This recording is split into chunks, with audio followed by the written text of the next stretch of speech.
nicely we're here. So, yes, kia ora, Morena, where you are. Welcome back. Welcome to week 2. I am delighted to have Antonia and Tim with us again. You will remember Tim from last week. So before I hand over to Tim, as is our custom, I will start with an opening karakia, and then I will hand over to Tim. Okay. Manawa mai te mori nuku, manawa mai te mori rangi, ko te mori ke o he mori tupua, ka pakaru mai te pō, tō mai te mori, homi e, hui e, taiki e. Taiki e.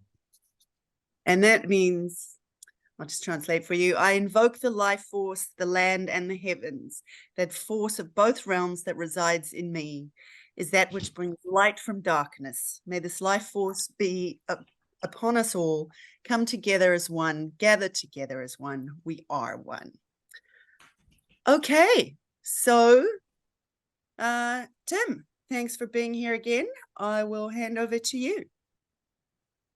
Kia ora, Suzanne. Thank you. Kia ora, everyone. Welcome back, week 2. Great to see you all again. I admit I can't see most of you, but I see some of your names up in the windows.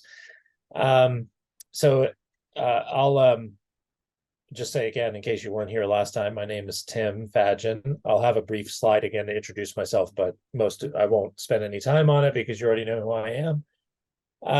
But tonight we're going to do things slightly different than we did last time. I'm going to speak to you for the first half of today's session. I have some material that I'm going to share with you that will also be available to those of you who have access so far to Canvas. You'll have access to this material then, if you don't already. I'm not sure.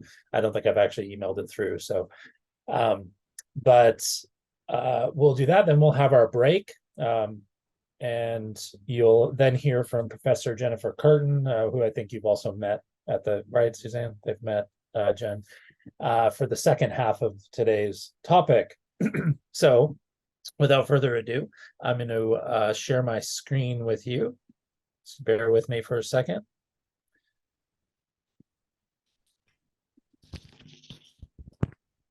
Yeah, I don't have a video this time, so I don't think it's going to be an issue. I don't think, but for some reason now this thing is in the way of my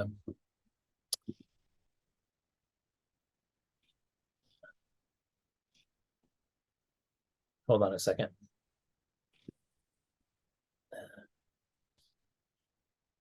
Sorry, just give me one. The positioning on the Mac when I shared the screen had it so that Zoom was blocking my window.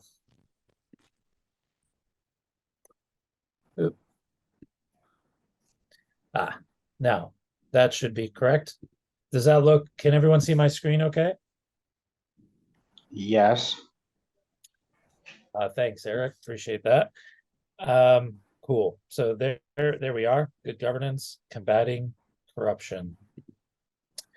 That's me, Tim. I spoke to you last week. If you're new to the group, I'm a senior lecturer here in politics and international relations, and I head up the Masters of Public Policy program.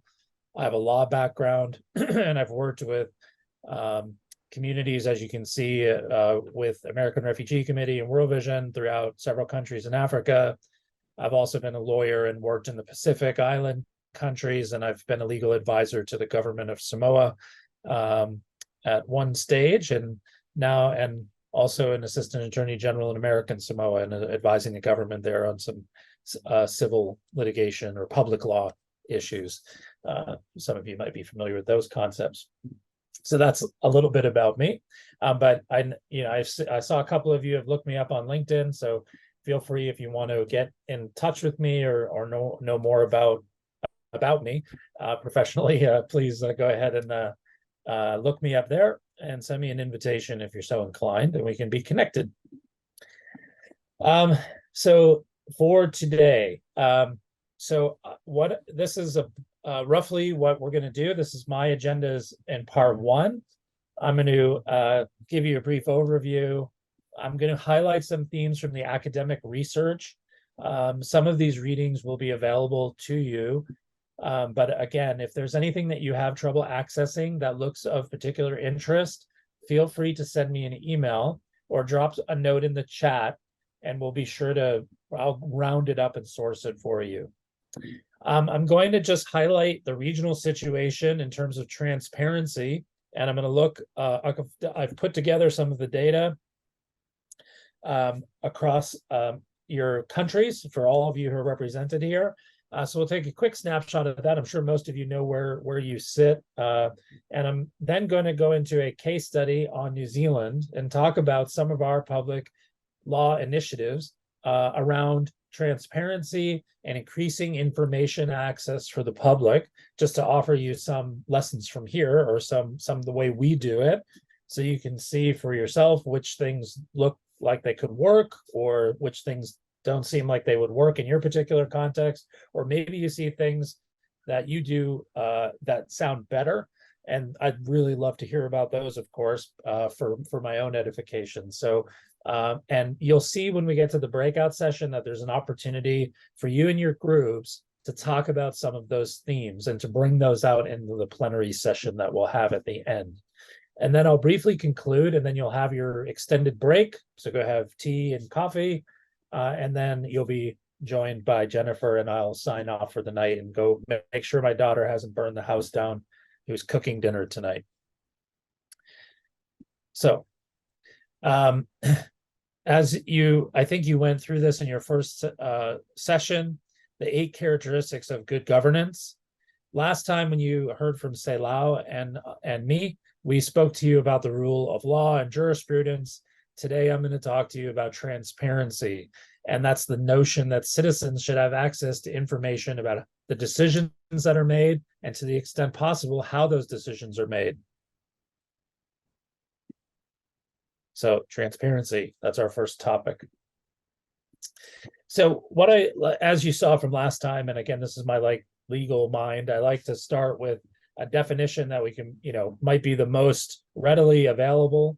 Again, it's not the best, perhaps, but it at least gives us a common grounding for as we move forward on the discussion. So transparency here, I've adapted this definition from the OECD, refers to an environment in which the objectives of policy, its legal, institutional, and economic framework, policy decisions and their rationale, data, and information related to monetary and financial policies, and the terms of agencies' accountability are provided to the public in a comprehensible, accessible, and timely manner. And it's those last 3 words that I want us to concentrate on.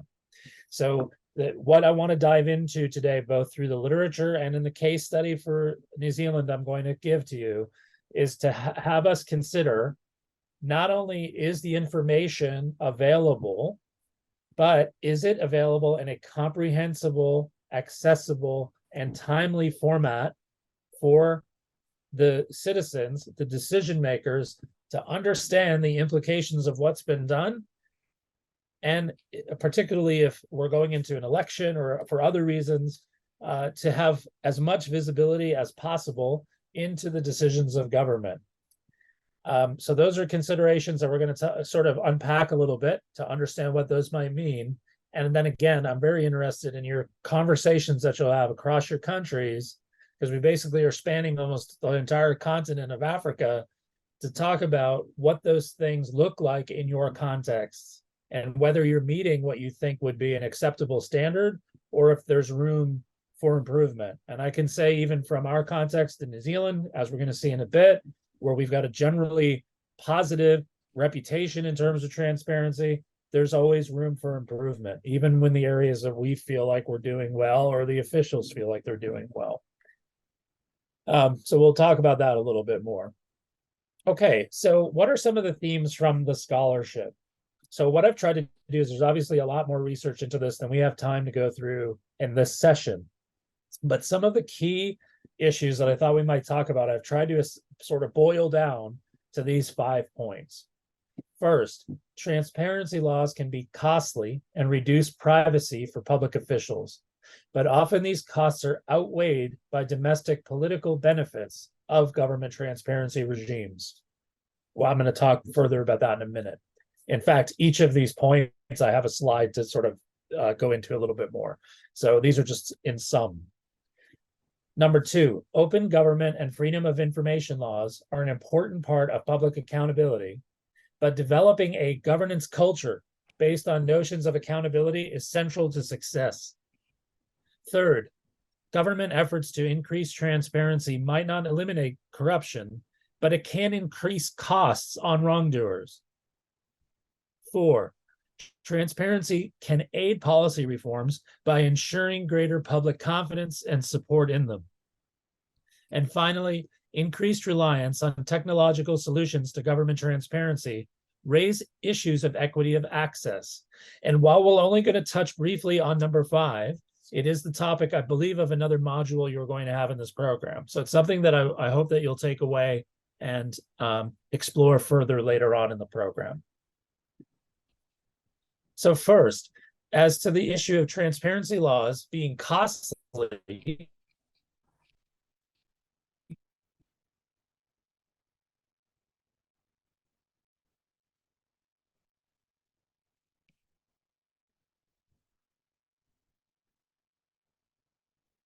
to sort of around this day where we have people moving from from the public sector or from private sector into the public sector, they may be used to a degree of secrecy that we no longer allow public officials to have.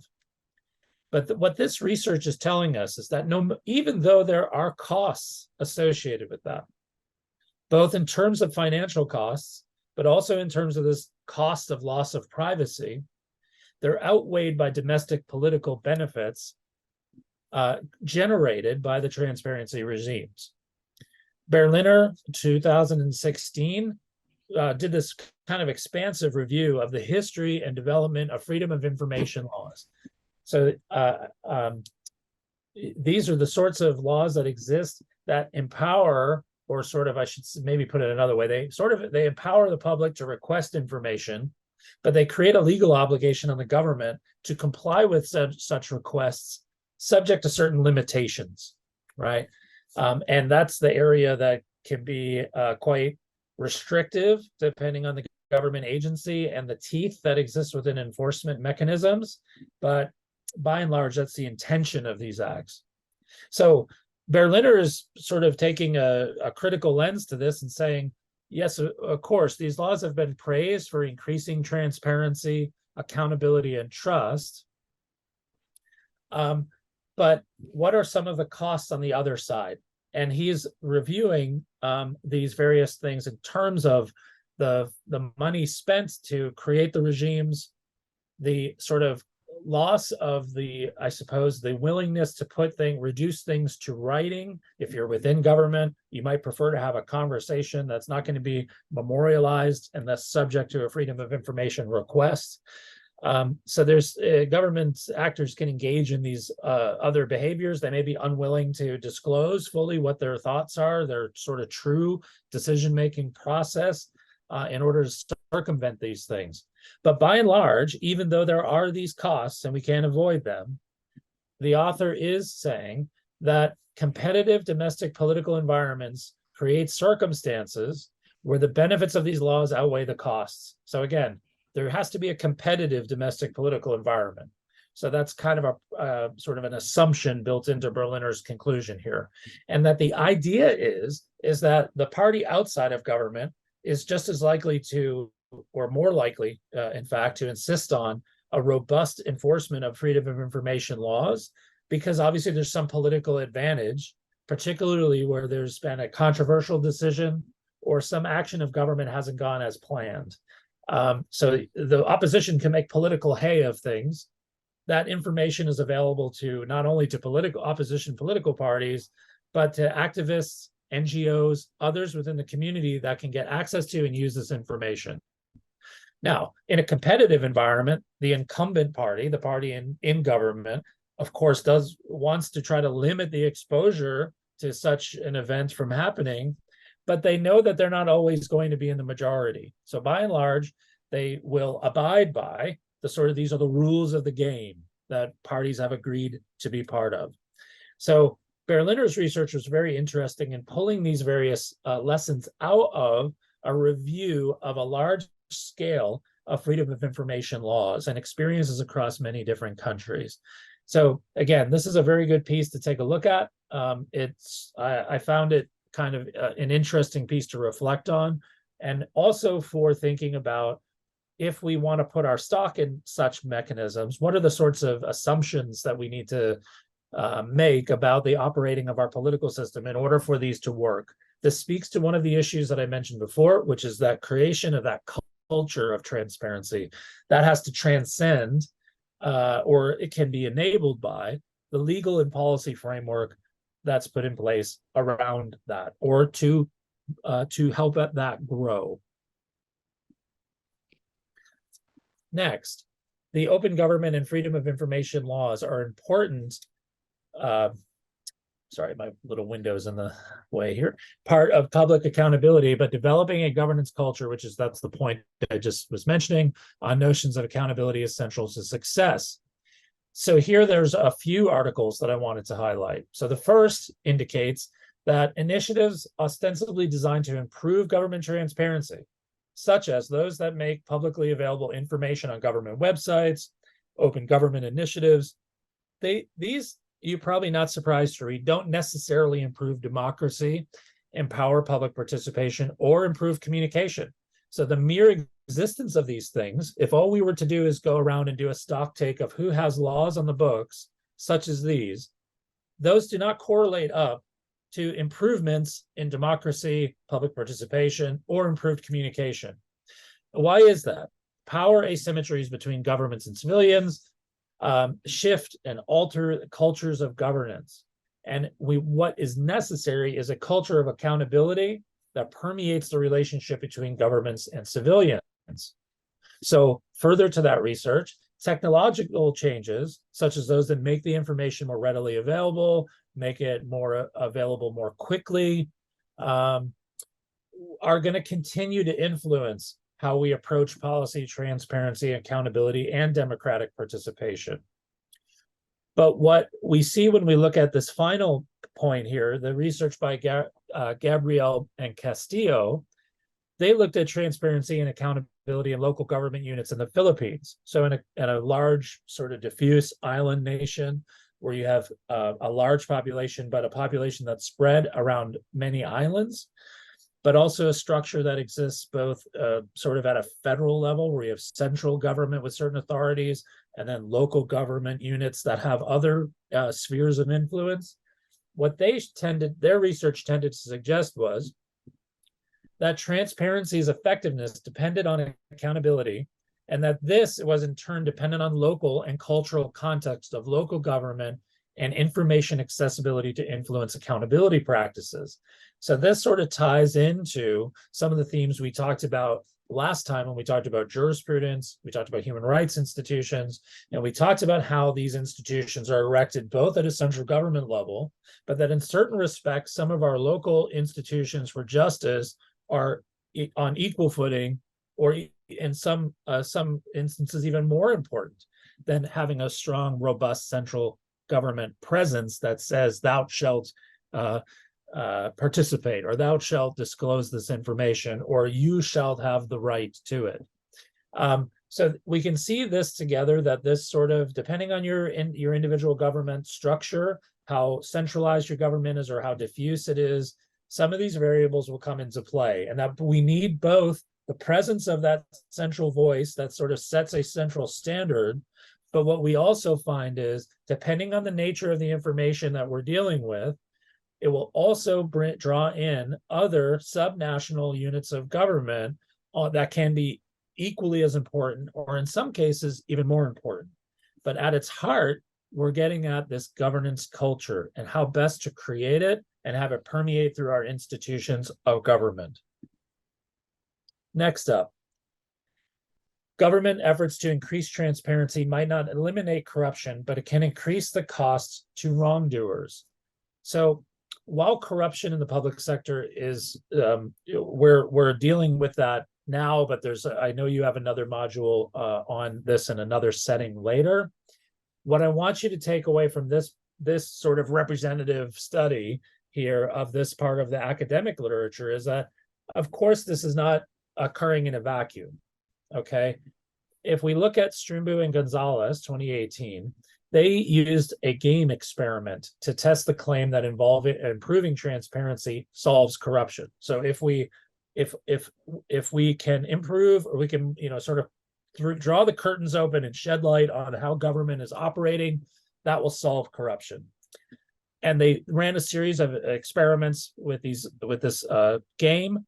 And what they found is, so again, this is not the study of how this worked in the real world. This is an experiment to find out what would happen in this circumstance. And I encourage you to read it if this is of particular interest to you, so you can dig deeper on this. But what they found that was interesting is, well, it doesn't solve this issue, of course. Like, no matter how maximum transparency, it doesn't solve this. What it does is improvements in transparency will reduce corruption. And how does it work? It leads to increasing the costs on wrongdoers. So those who seek to engage in underhanded activities, the more transparency that exists, the more difficult it becomes for them to engage in those practices. And the difficulty, we can translate into money. So when we think of bribes, the higher the bribe will be a result of the greater risk, let's say, to the wrongdoer of being caught or being prosecuted. So being caught and what the penalty is. Those factors together, the likelihood of being caught, and then the likelihood, if caught, of having a very severe penalty, will drive up the costs of a bribe for the official to engage in the wrongful conduct.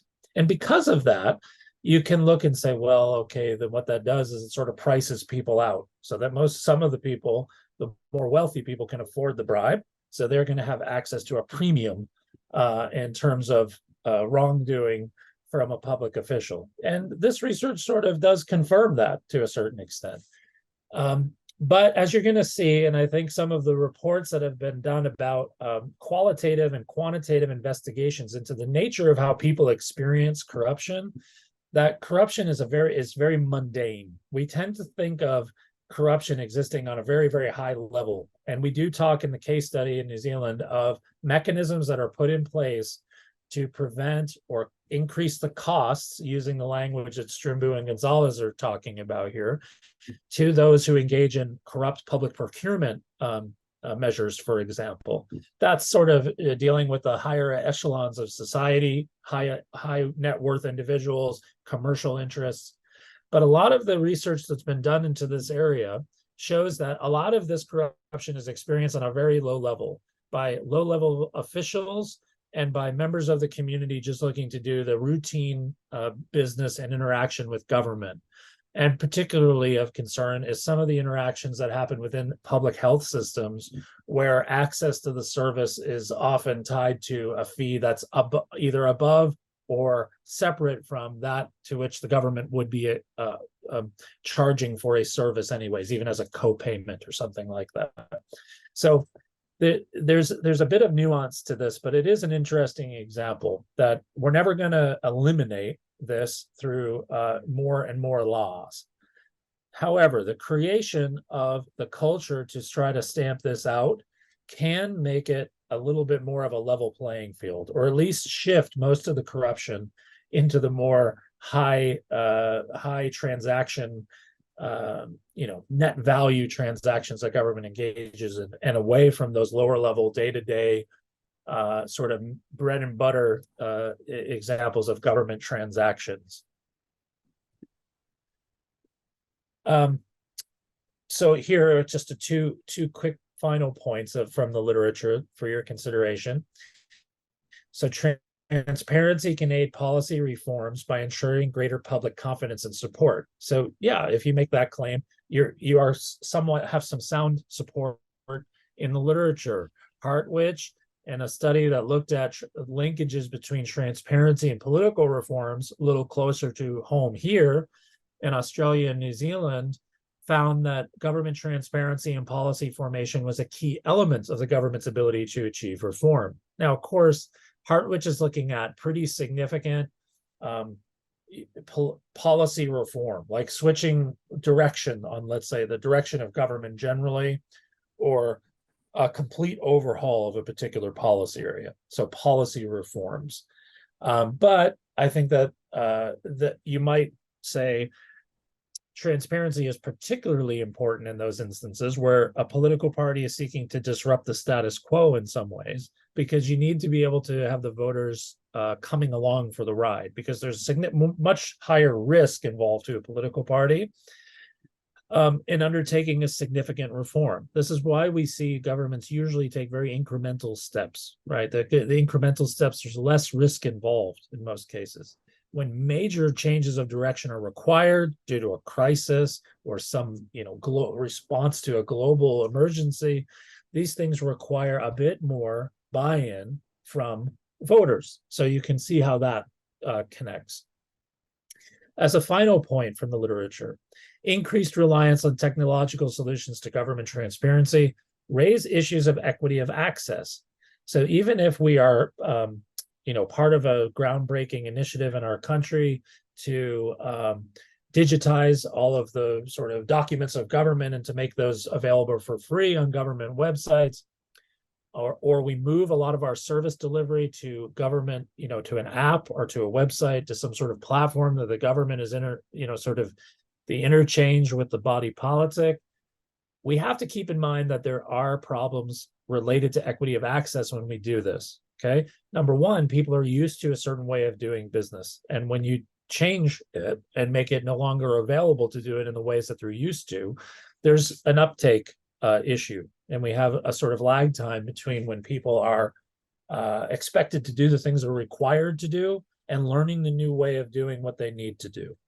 So Yeager and Barteau in 2010 highlighted, and this is now getting a little, there's going to be some more recent research on this, but this one I thought was a good illustration. They've highlighted how the internet had, just even that invention, which is now quite a while in the rear view, has changed transparency practices around the world by making it easier in terms of practicality and accessibility. So that's the good. On the other side, their research shined a light on the more complicated factors of ensuring equal access. That these changes also sort of require changes in the access to technology that isn't quite keeping pace with, let's say, what's happening in our capital cities, right? So the people in our more far-flung areas don't have access. So we have people with no internet access or expensive internet access or low bandwidth. So we have just people who don't have access for those reasons. Then on the other hand, it's not a one size fits all. We may have many different languages in our country. How do we make our platforms accessible across all of those languages?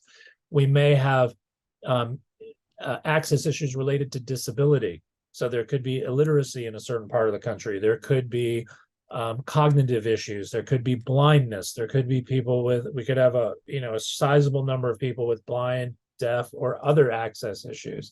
How are we going to speak to those populations to make this information accessible? One of our key concerns and one of the key requirements to describe our system as transparent in nature. So into our regional context. Okay, so here I've tried to get enough on here because I know you didn't have this in advance.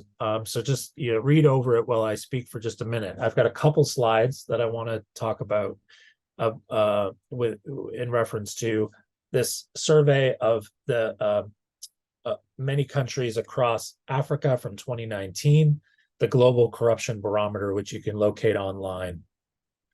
So this is where I was alluding to before about this sort of more insidious and banal, let's say, nature of the experience of corruption, where we've got, you can see on the little fact infographic points to the right. I guess it's on your screen too, but you can see 85% of the respondents to this particular study had contact with at least one public service in the previous 12 months. So almost everyone had been in contact with the government. So they had some sort of experience with the thing about which they needed to speak. More than 1 in 4 people used a public service in the previous 12 months had to pay a bribe. Okay. So 85% of the people involved had used the service, and then 25% of the people who had used the service had to pay a bribe. Okay.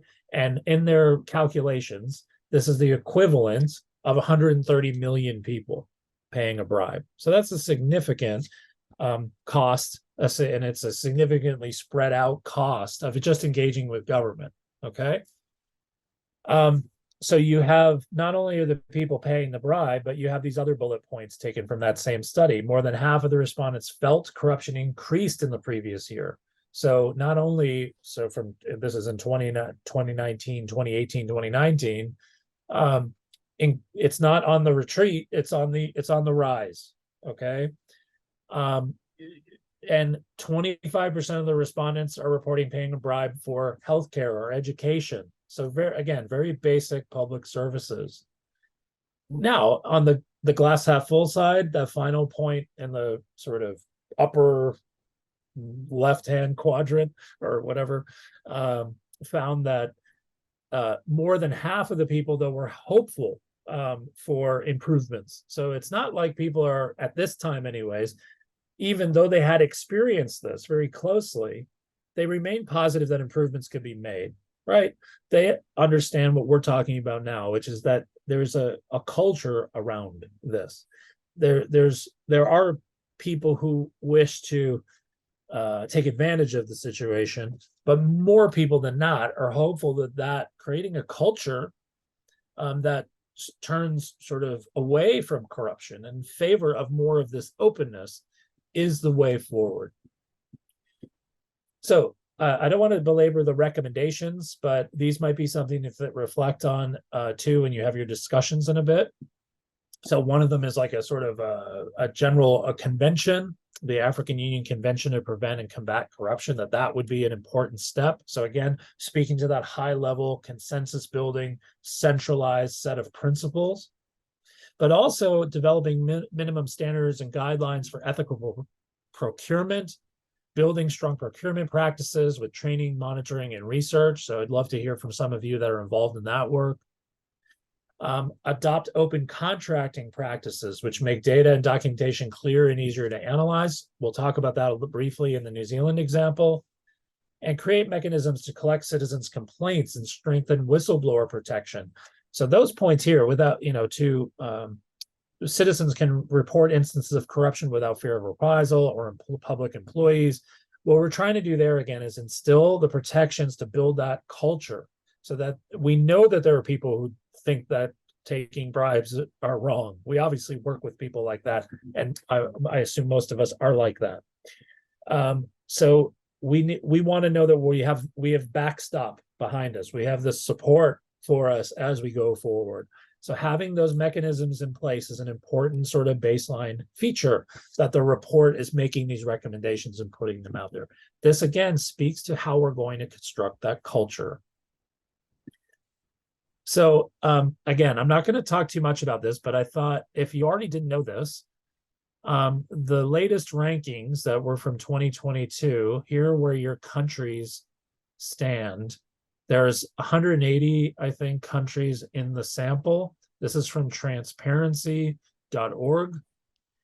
And I'm not going to get into the methodology. This was just more to sort of show, okay, here's where your countries are sitting. You might reflect on that and say, oh, that's kind of surprising. Or, I'd be interested to get your reflections on this a bit later.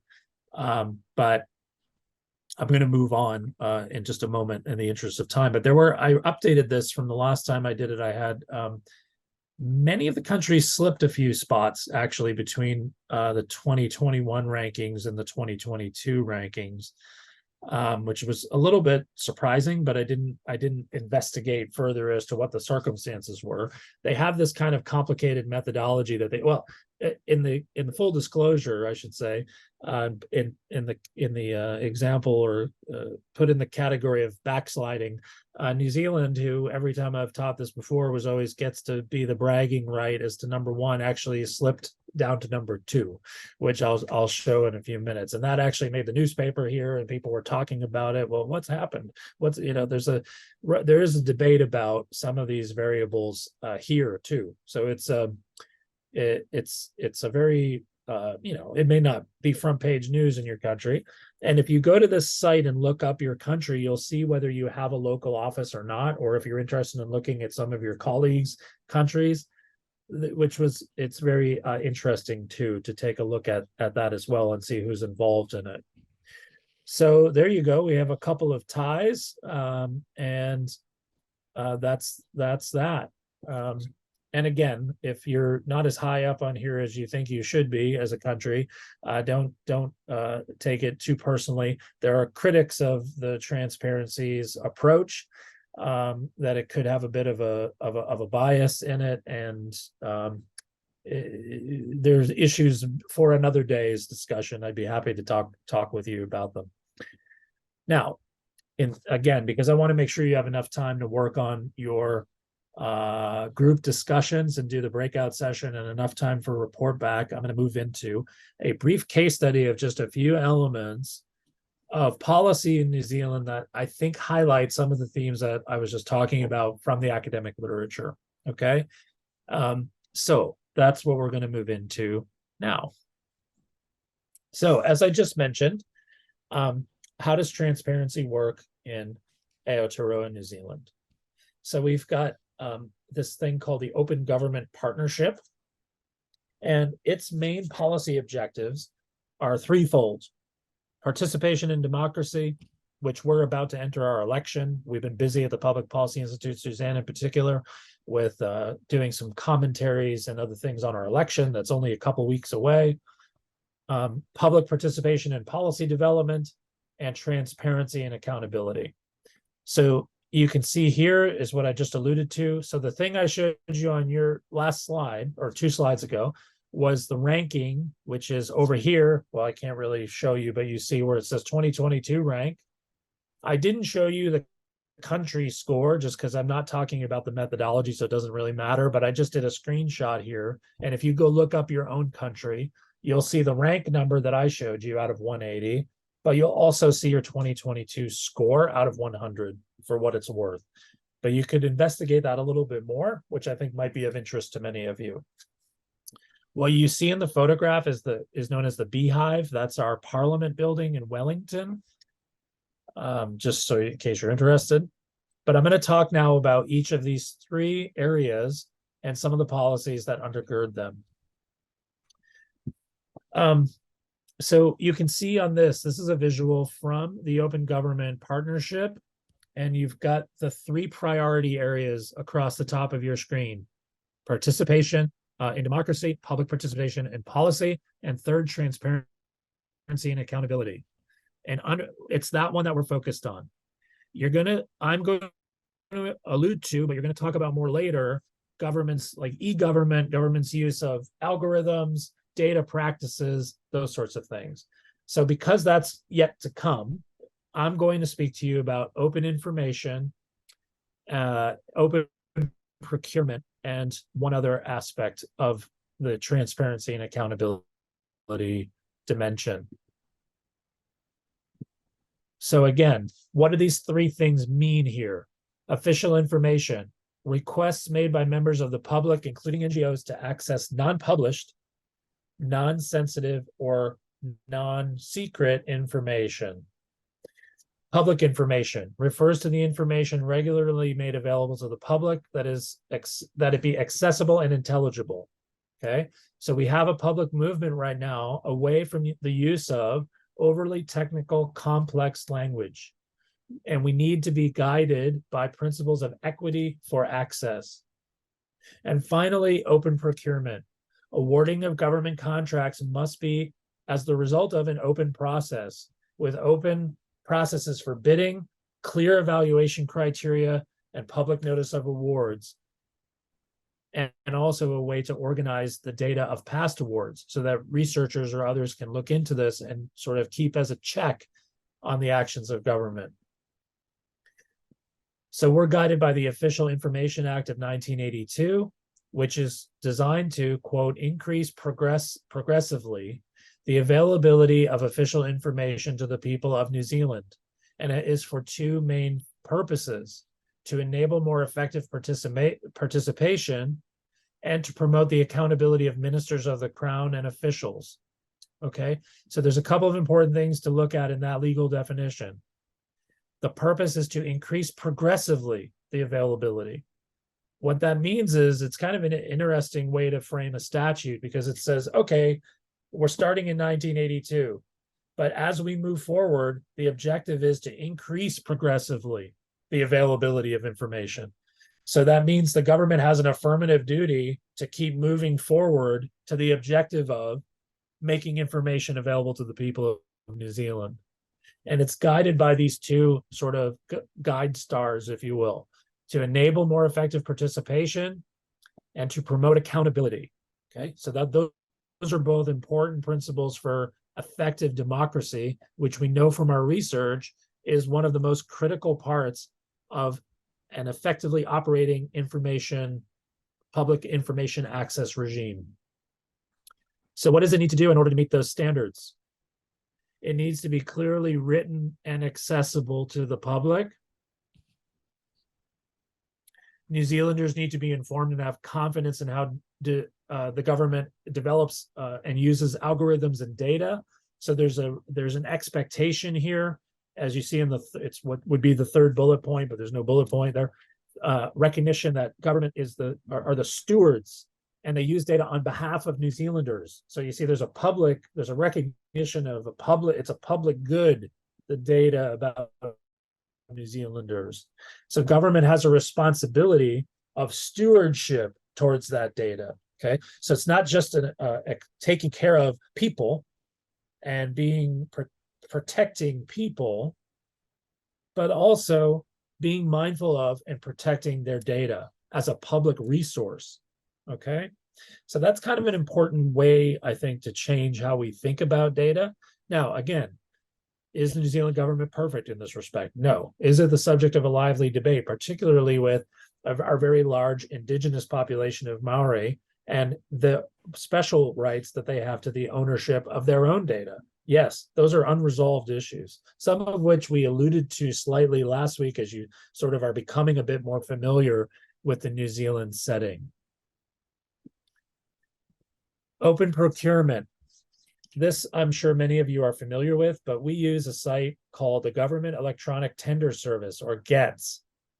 The policy and this website, the aim of it is to, again, to those values of the statute, is to make the access of information more readily available, how government is deciding on its procurement, how it's making decisions with respect to those awarded the contracts. And the objective here, again, to increase public trust in the procurement process, as well as to ensure that those handing out the public funds are acting as good stewards of how that money is being used. So in the past, one of the shortcomings of the system was that they had done a really good job on making the sort of bidding process and then seeing who won the awards was easy, but it was difficult to collate the data.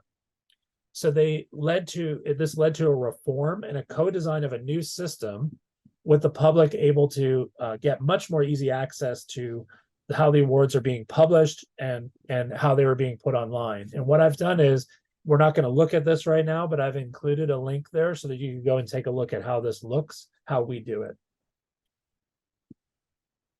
Okay, so I'm only actually pretty close to on time. So that's a breakdancing picture in case you're you're not familiar with dance as I am. Very big fan of dancing. So we're going to do a breakout now. We're not going to, you can break dance if you want, but I'm not going to be able to see it. And I can't judge you. Okay, I wouldn't do that to you. But what we're going to do is, and again, I'd like to ask if Suzanne or whomever's putting them in the groups, if we could see if we can try to get, to the extent possible, folks from different countries together. Because what I'd like to do is build on what we just talked about, given the insights from the recent scholarship on transparency, or the example of something I mentioned about New Zealand. Would you select one transparency mechanism from your own country? And this can be at the national or subnational level. And this will be for discussion. What you would want to do is summarize the transparency mechanism. What is it? How does it work? If you know, what's the history? How did it come about? Did it come about because of a crisis or something like this? Scandal?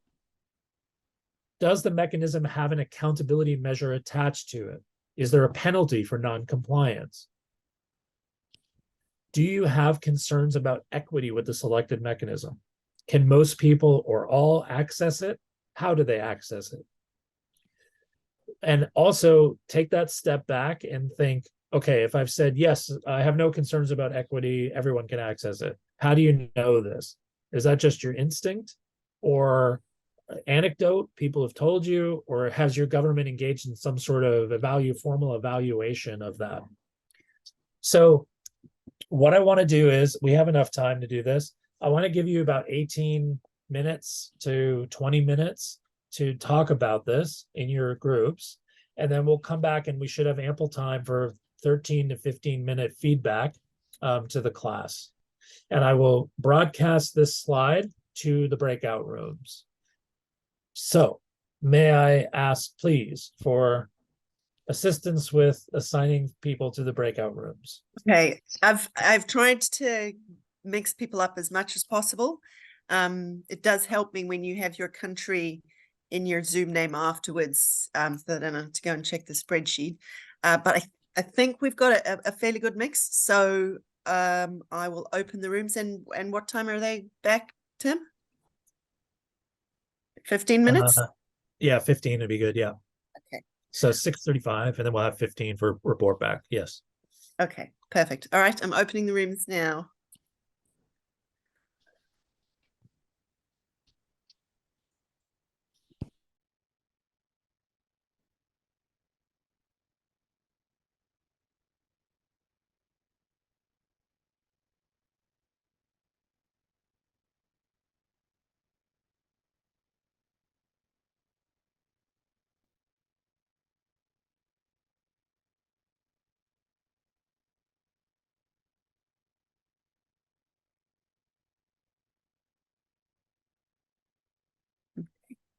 And you've shared the slide, Tim? Yep. Cool. It says, yeah, it says so. Okay, good.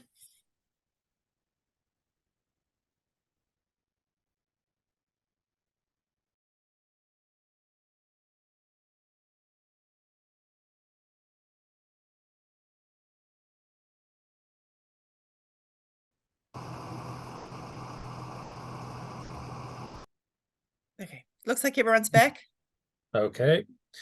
Hi, everyone. Welcome back. Hello.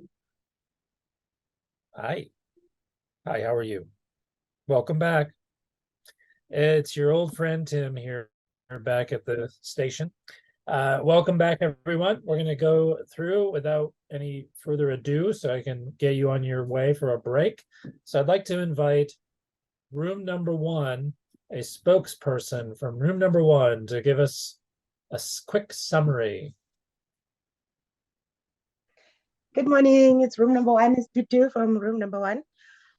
We had Riyad from Mauritius, Eric from Tanzania, Valene and myself from South Africa, and Haimanot from Ethiopia, if I remember correctly. So we ended up, most of the contributions were revolving around the procurement system.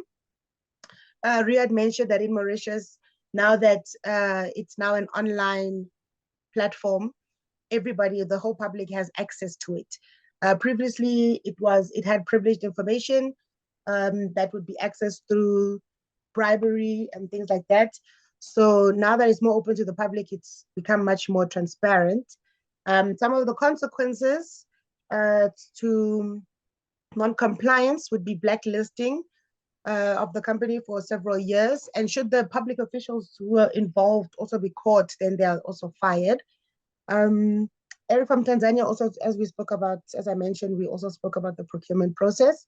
So he mentioned that before 2017, procurement was also not transparent because it was a manual process. Submission of the tender process is therefore susceptible to more corruption.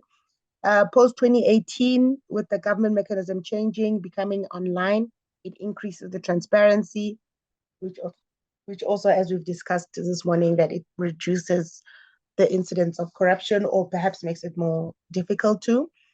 And then you also mentioned that the organ that oversees the whole procurement process in Tanzania is, as the public can approach it, should you not agree with what has been awarded, a tender process, then they can contest it and the whole process can begin again. Then we had a contribution from South Africa on the municipal level, so it's our local government level. The processes are also done, the bids are also done on an online process published on the municipal website. And then the supply chain management can then verify the supplier on the National Treasury portal. Should the supplier not also meet the requirements, then the company would be blacklisted as well for a few years. So yeah, that is room one. Thank you for that. It's really, really useful. And it sounds like each of you, well, maybe I didn't hear it on the South Africa, the municipal side. So is most of the check around that one in terms of vetting for eligibility and then confirming that the process rules were followed? Or do you also have some similar mechanisms that you mentioned earlier about the blacklisting and the penalties for employees? Or is it how does that part work at a municipal level there? If you know. Sorry to put you on the spot.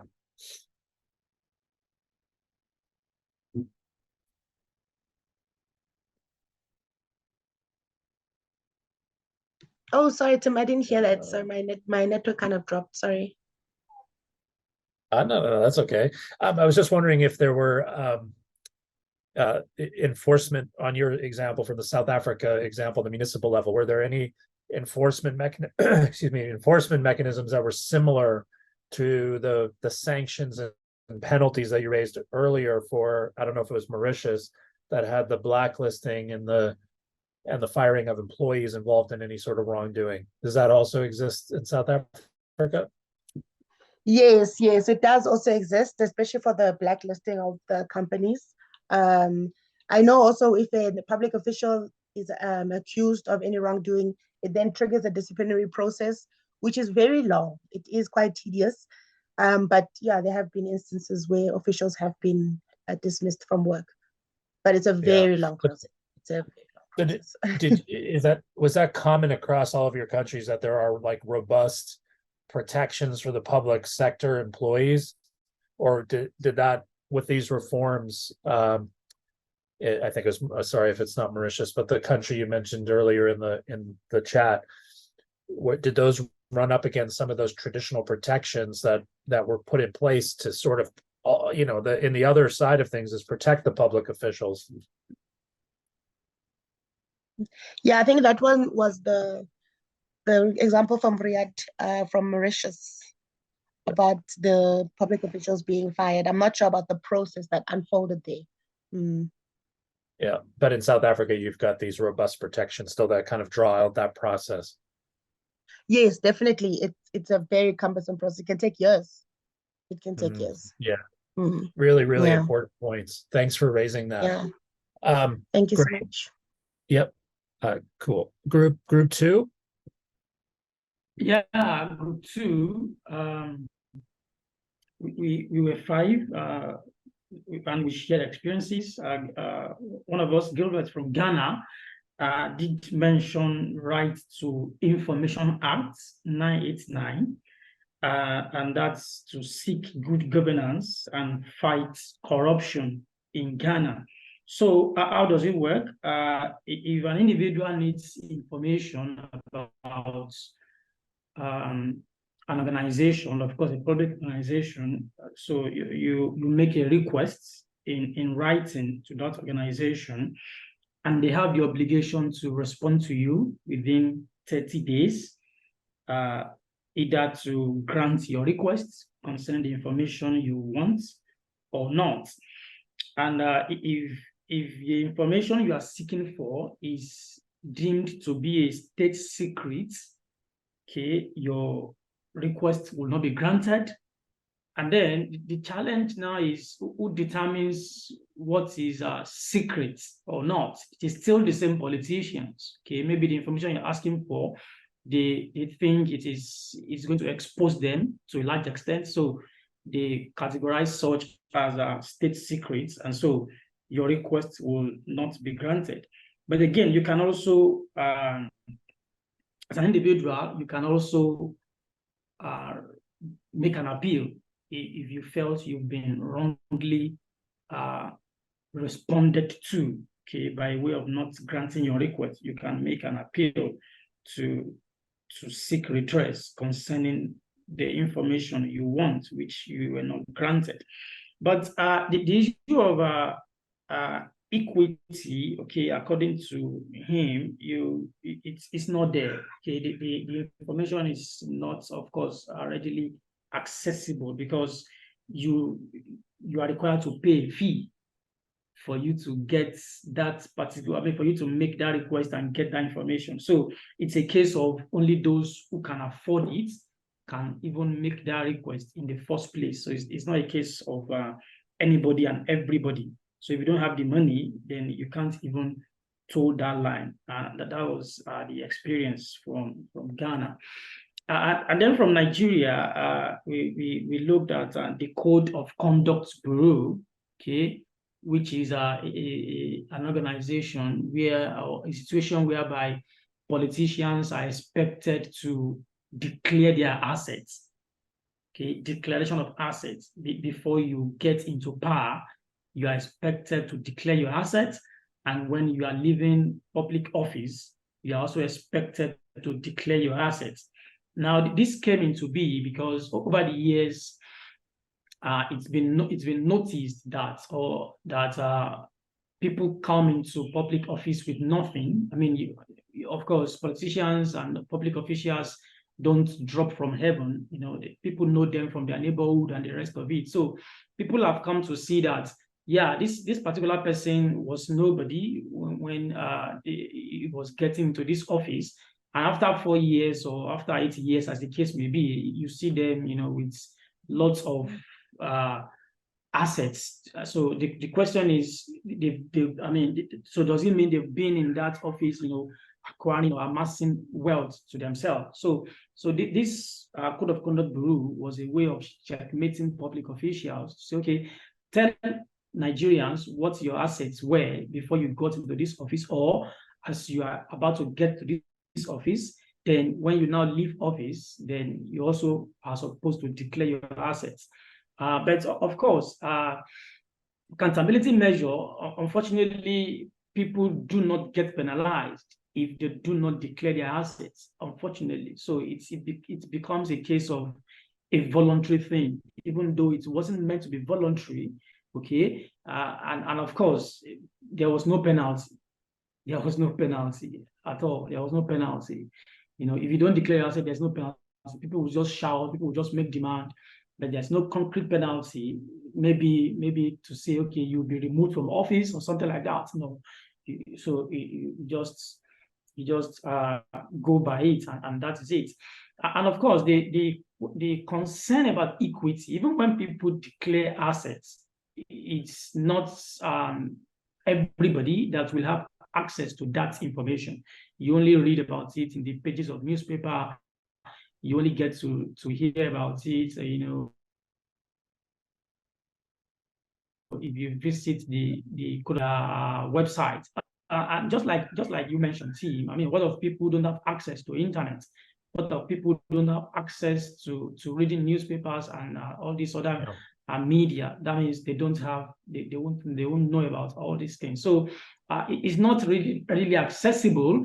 Okay, just like Gilbert said, sometimes it's seen as secret. Okay, the assets. Meanwhile, it's supposed to be known to everybody so that Nigerians can judge you after your tenure, to say, okay, this was what you got before, and this is what you are living with. So how come you have this so much, but then it's not accessible, and then compliance is nearly, maybe not fully, people are not fully complying to it.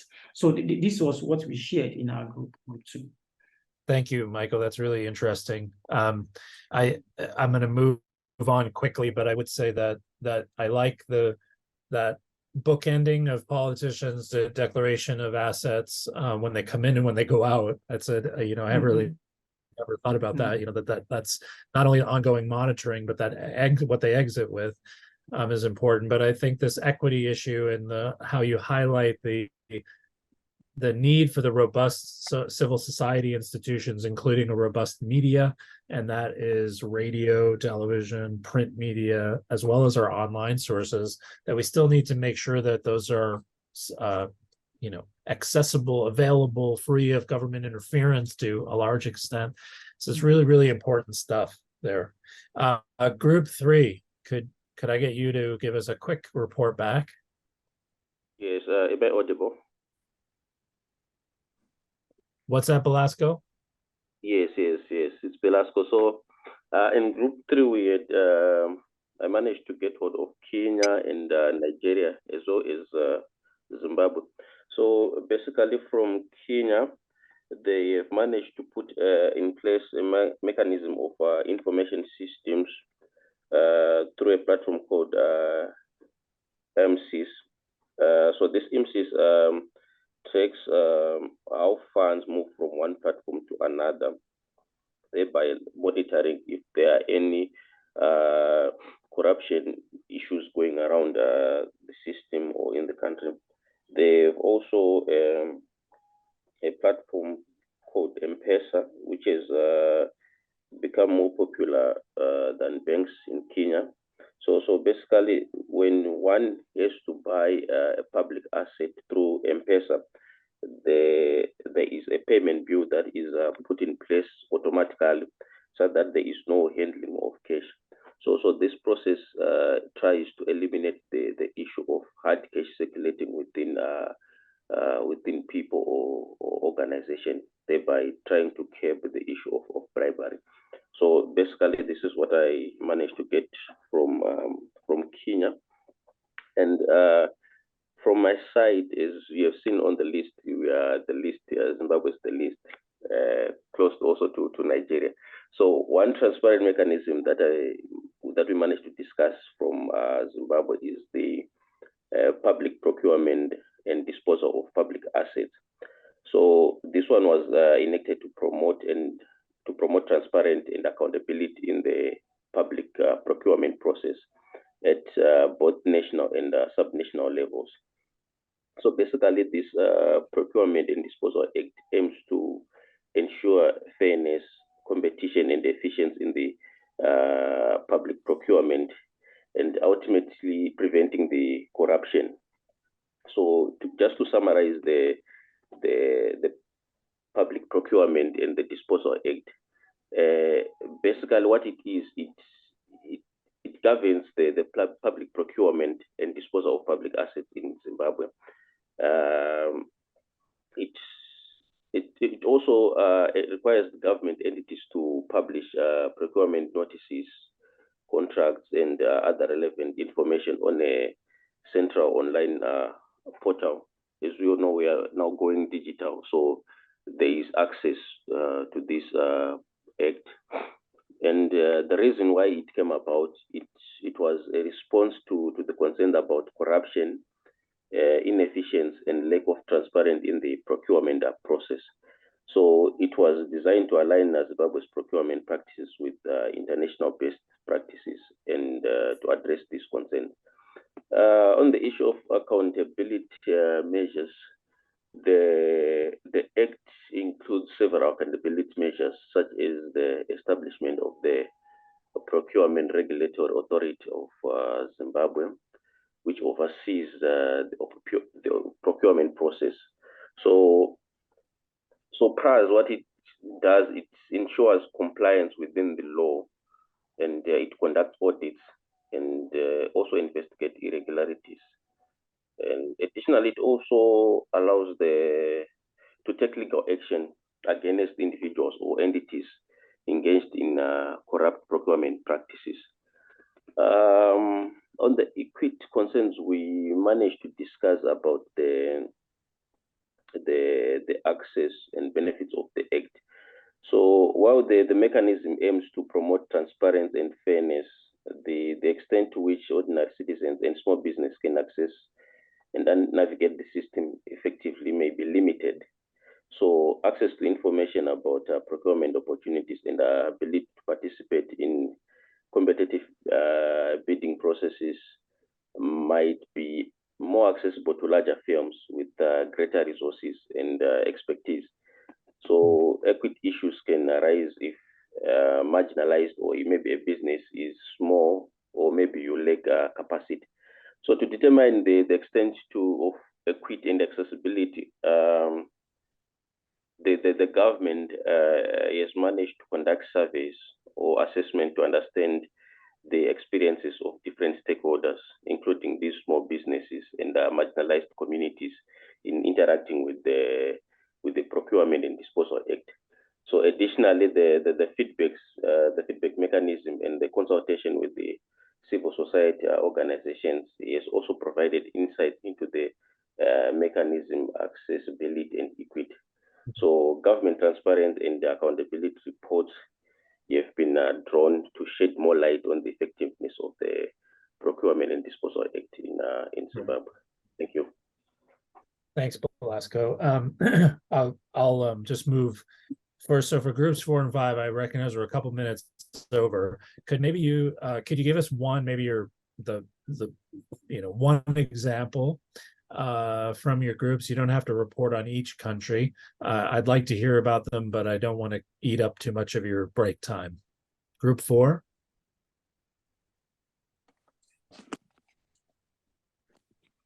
Hello. Hello. Group 4. It's Group 4. It's Takalan here from South Africa. Hi, Takalani. We deliberated much on South Africa as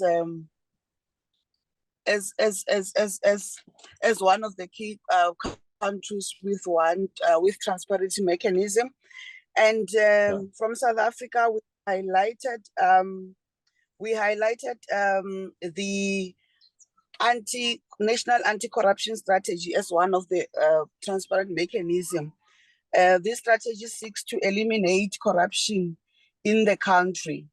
According to the president of the countries, and I quote, he says that if corruption is left unchecked, it poses a grave threat to our democratic values and our dream of being an ethical and developmental state.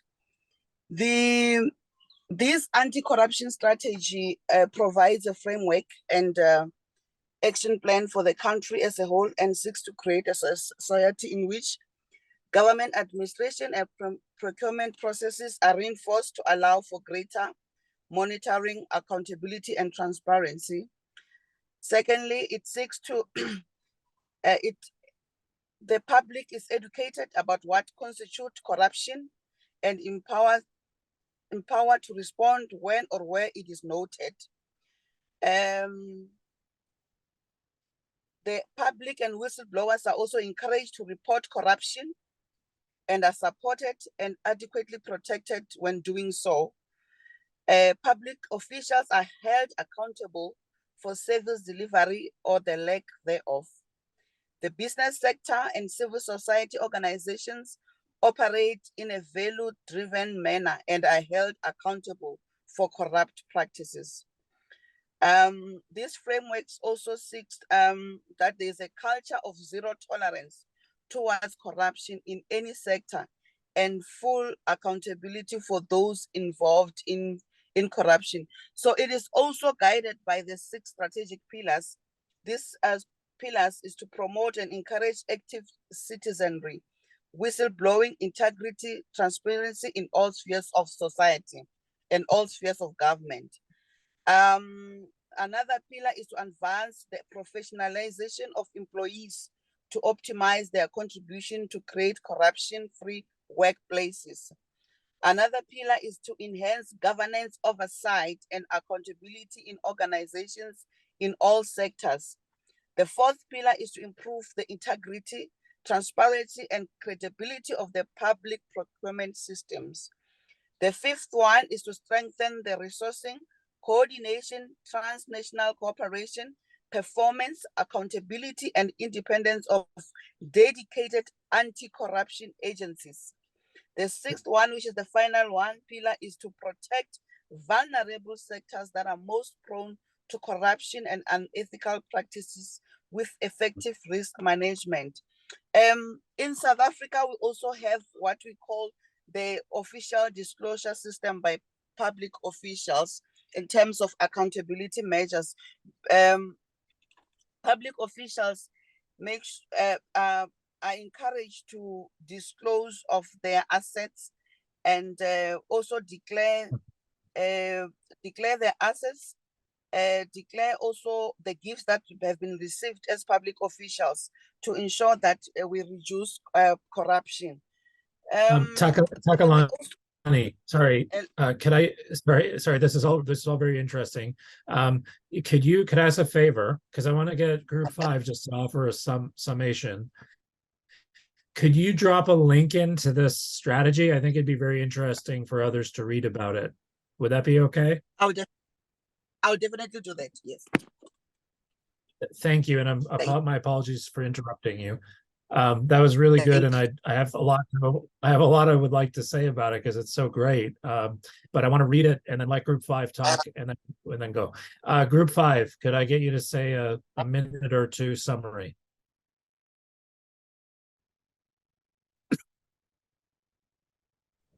Hello, Anuksha from Mauritius.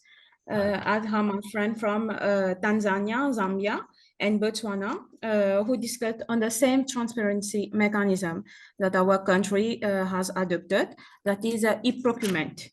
The e-procurement allows public bodies and bidders to carry out all public procurement activities online and also in digital format. So this has increased the transparency and also to combat corruption to some level. Even my friend Tanzania said that evaluation, selection, and e-procurement are being done through this platform. So from Mauritius, we have one benefit of it is that the e-procurement system sent emails, alerts, whenever invitation for bids are published. So this is likely to increase more transparency, reaching more people in general. So that is it. And then from talking about the accountability measure, in Mauritius, it is mandatory for all public and statutory bodies to fully embark on the e-procurement system. However, there is no penalty for non-compliance, as it is mandatory as per law, but there is no penalty as such. And through our reviews conducted from my office, we saw that small organizations are still finding problems in using the e-procurement system because maybe lack of training, or even the system is not that friendly. So that's all from our side. Thank you. Thank you so much. That's very, very interesting. I'd love to talk more about that. I wish I had more time. I'll have to go look it up on my own, but maybe I'll get in touch with you offline to talk more about that.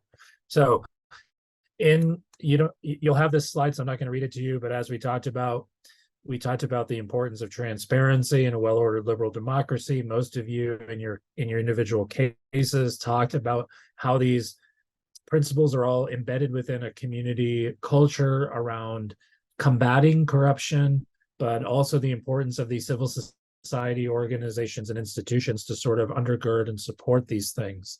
You all highlighted themes related to technology, that you're all leveraging technology to a certain extent, but at the same time, these have raised some equity issues. And I was really interested, I didn't get to comment on it specifically, but I think it was Belasco's group that was talking a little bit about support for small businesses and marginalized communities, because even when we're talking about public procurement, we're usually not talking about individuals who are procuring, getting contracts for things, but we may be talking about businesses in rural areas who are not familiar with that.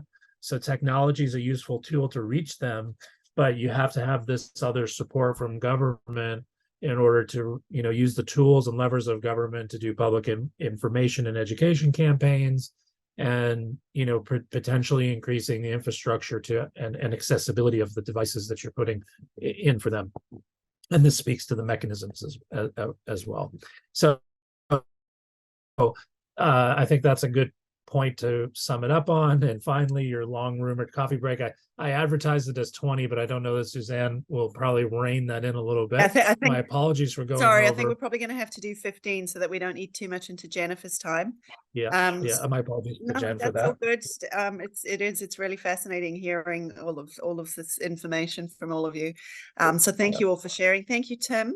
So yeah, if you could have a break and be back in 15 minutes. There are some things in the chat, Tim, that you might want to have a look at and maybe comment on if you can hang around for a few minutes. Yeah, otherwise we'll see you in 15 minutes. Wonderful. Great to see you all again. And I'll be back again tomorrow for the full session with Kemi. And this second session now connects with the work that we're going to do tomorrow, but it also connects with the work that I know you've just been doing with Tim, and should complement it, although we do have an additional focus in this session on inclusion and anti-corruption measures, with a particular focus on gender. So we'll have some work for you to do towards the end. So how we're going to run this today is I'm going to do some talking first around what the scholarship says, what the OECD work has been going on in this space. And the slides are up on Canvas for you. I know that some of you are still having some technical issues with getting into Canvas, but if you want these slides and additional readings sent to you, Antonia or Suze will be able to do that. So you're not missing out on anything, okay? So let's get started. And I just hope you're all doing well, okay? So we're talking about corruption, and the focus is on public integrity and inclusion. So we're going to begin with some definitional work, and this may be a revision of what you've done with Tim. So, and my apologies for looking sideways, but I'm working off two screens here, so that I can see what I'm giving you. It's on my little screen to the left of me here. So what we know is that corruption's abuse of entrusted power for private gain, and it erodes trust in democracy, in our public service, and in the way in which we think public institutions should work. It also hampers economic development, and it's viewed as being really integral to exacerbating poverty and further marginalizing those who are already disadvantaged. So these are the costs of corruption, and it, not just economic costs, but social and cultural costs that are really worth pursuing in terms of boosting public integrity and public and private ways of working, whether they be codes of conduct, whether they be more stricter rules, or other sort of more cultural norms and shifts to alleviate and to boost justice systems and to prevent the misuse of abundant resources or natural resources, and the effect of delivering public services, particularly in the area of health, education, water, land, energy, and those things that impact the lives of everyday people out there in communities. So there are really tangible costs, I suppose, is what I'm trying to emphasize, of corruption. So it gives us really, a lot of reasons why we should be asking government agencies, but also private sector organizations and civil society and local government and communities to be working together across silos, if you like, and also within the public service across silos, to undermine and to put in place a multitude of elements that can speak to a strategic agenda, but also an action plan on anti-corruption. So there are many forms and there are many perpetrators of petty and large-scale corruption. No economy, no country is immune from this. It can be perceived as relatively minor, but if this continues, if it continues to become a norm, then it has sort of a layered effect, if you like, and becomes harder and harder to unravel. So even in Aotearoa in New Zealand, while we get really high rankings, sometimes on being sort of an open and transparent and have a public service that works with integrity, there are still times when we see that some of our politicians have misspent their allowances. We know that not all private sector organizations have been performed well with public sector funds when they've had procurement contracts, but also with local communities investments and so on. So this isn't something that corruption isn't something that is isolated to certain areas. It's something that we need to be constantly alert for everywhere. So and when you get to Stefan and Simona's session next week, you'll hear more about corruption and preventing that in the area of cybersecurity. And I think this speaks to the point that corrupt practices are very adaptive. So as new ways of doing anti-corruption come into play, we know that those who perpetuate or benefit from corrupt practices will find new ways of working, and that includes in the online spaces. So you'll hear more about that next week. And I know that Tim has talked to you already about incentivizing good practice or penalizing bad practices. So this sort of speaks to this point about there being direct and indirect means to combat corruption. One is law, public policy. The other is sort of more a cultural one of building public integrity and including citizens in the workings of government. So that speaks to that broader issue of good governance being about participation as well as about other aspects, and that governments really need to be responsive to citizens' needs and demands, and these are all connected. Okay, so while trust in government can sometimes be a healthy sign, like if there is lowing trust, that's a signal to government that they need to pick up their act and be better at the work that they do. We know that while that citizens really need to be reassured by governments that they should be, that they can trust government. So the onus is on state organizations and private sector organizations to demonstrate responsiveness and effectiveness in the area of being seen to be, and transparency to demonstrate that they are able to do self-regulation in this space and able to perform well. And there's a really interesting piece in Policy Quarterly, which is a New Zealand journal, which I'll put the link to on Canvas, about an example in New Zealand of, not full-on corruption, but breaching a sort of a code of conduct and ethical practice within our public service, and why then we need a more organizational integrity. So it's good to have professional ethics, and it's good to have personal ethical practices, but his argument is that there is a real need to bring these together with a more organizational focus on ethics and integrity, and building the values of an organization into the practices in a way that supports employees and themselves at whatever level, at the high level, middle manager level, and the sort of worker bee level, that they all feel that the value of public integrity is imbued within the organization, and they're therefore able, that the expectation is that they will participate accordingly.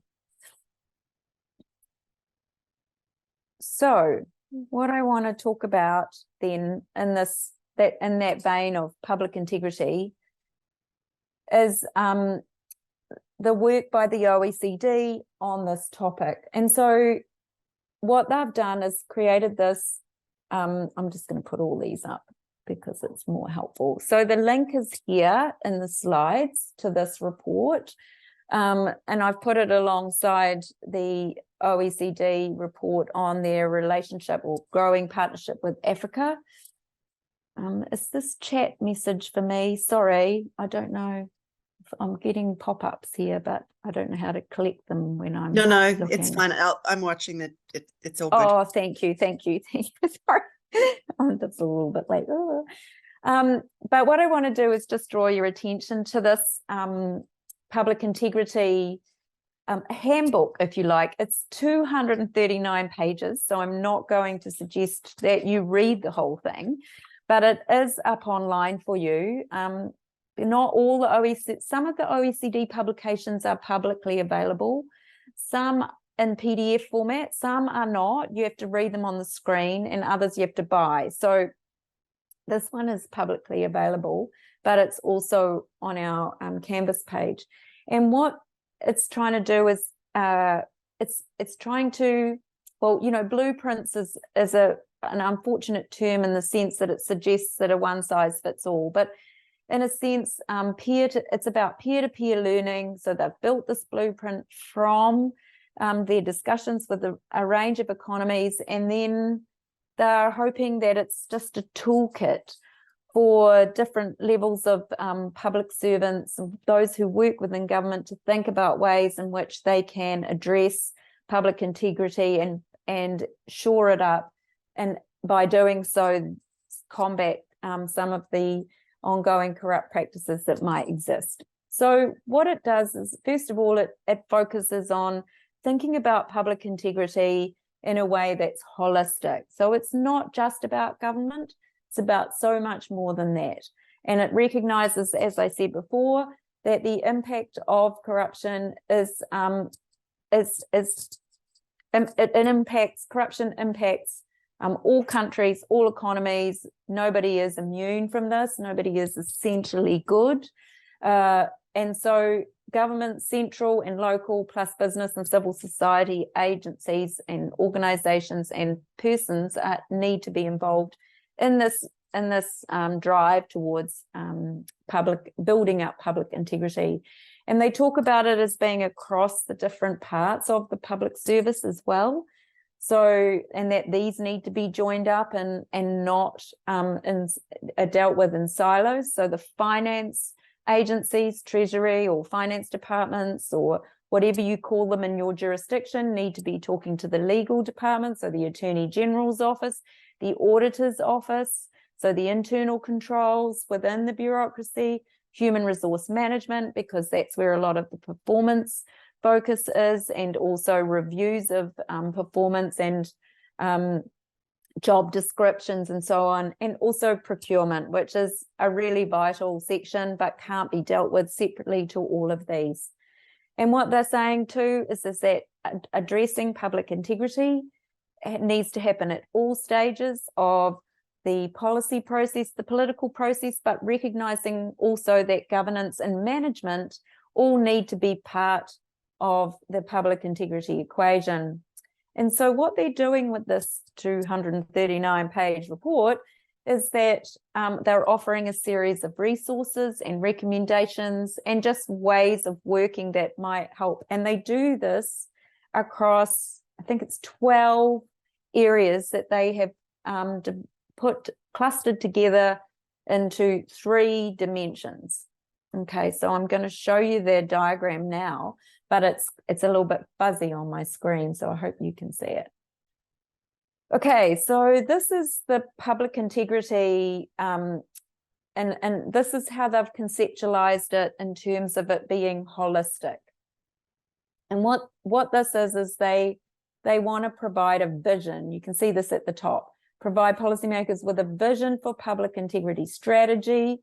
Rather than having just ad hoc processes, they want a strategy, and then all of these components make up the action plan. So there are 3 areas. They talk about fixing the system, working in the system area, the area of culture, and in the area of accountability. So this entire ecosystem contributes, these 3 areas contribute to the goal of, or the strategy of, public integrity. So if we look first at the system level, the idea here is that the commitment component is related to codifying standards in the legislative and institutional frameworks. So you will have talked about that with Tim. It talks about responsibilities, so improving the coordination and cooperation between public organizations, and the anti-corruption bodies and so on. So making sure that everybody is clear about what their individual responsibilities are, but they are coordinated so that the entirety of public integrity is covered off, and that there be strategy and standards. Okay, so the standards comes as part of codes of conduct, but it can also be in the area of administrative law. So some of you will know about this already or be lawyers yourselves, but it's about freedom of information law, political financing law, lobbying laws, and ensuring there's access to administrative justice. So this can be ombudsman and so on. Or in our case, it's ombudsman, and auditor generals are also really important. And then there's civil law. So there needs to be avenues for people to seek compensation for damages, whistleblower protection, and then criminal law, which is about that dealing with active and passive bribery and trading and influence. So this strategy and standards is very much, the strategy is the big picture, and then these other components within the system are the actions that can be taken. So then the second part is culture. And so this is much more, or much less tangible, if you like, than standards and law. And it's about engaging with companies, for government to engage with companies, to engage with civil society organizations and individuals in trying to promote a culture of integrity. So this reinforces what Tim was talking about with the balance between sanctions on the one hand, like fines and debarment, and incentives that can be tax related or about export credits. So the OECD lists a bunch of these things in relation to, say, the procurement process, and they identify various measures in the leadership section to build measures that attract really good staff, professionals, and can promote integrity leadership within the organizations, and thinking about how to operationalize the value of public integrity or integrity more generally into competency frameworks and job descriptions, but also into assessment tools around and performance agreements by individuals within the public service, but also those working on contracts back to government, including procurement contracts. So the big ones that are, involve quite a lot of money. Of course, most countries now have a merit-based public service, and that was seen a very long time ago as being important to undermining clientelism, so doing favors for family members and so on, but also enabling the capacity building component. So the more that the more training, the more sort of softer ways of encouraging integrity, so that they talk about posters around the office, about screen savers, using short videos and so on. There's lots of ways of doing that, soft osmosis type ways of disseminating the importance of integrity through training and so on, and having conversations about ethical dilemmas and through simulation or e-learning and so on. So there's lots of different tools in this book or handbook about how you can do this soft way of building capacity alongside perhaps the more stricter job descriptions, performance agreement type measures.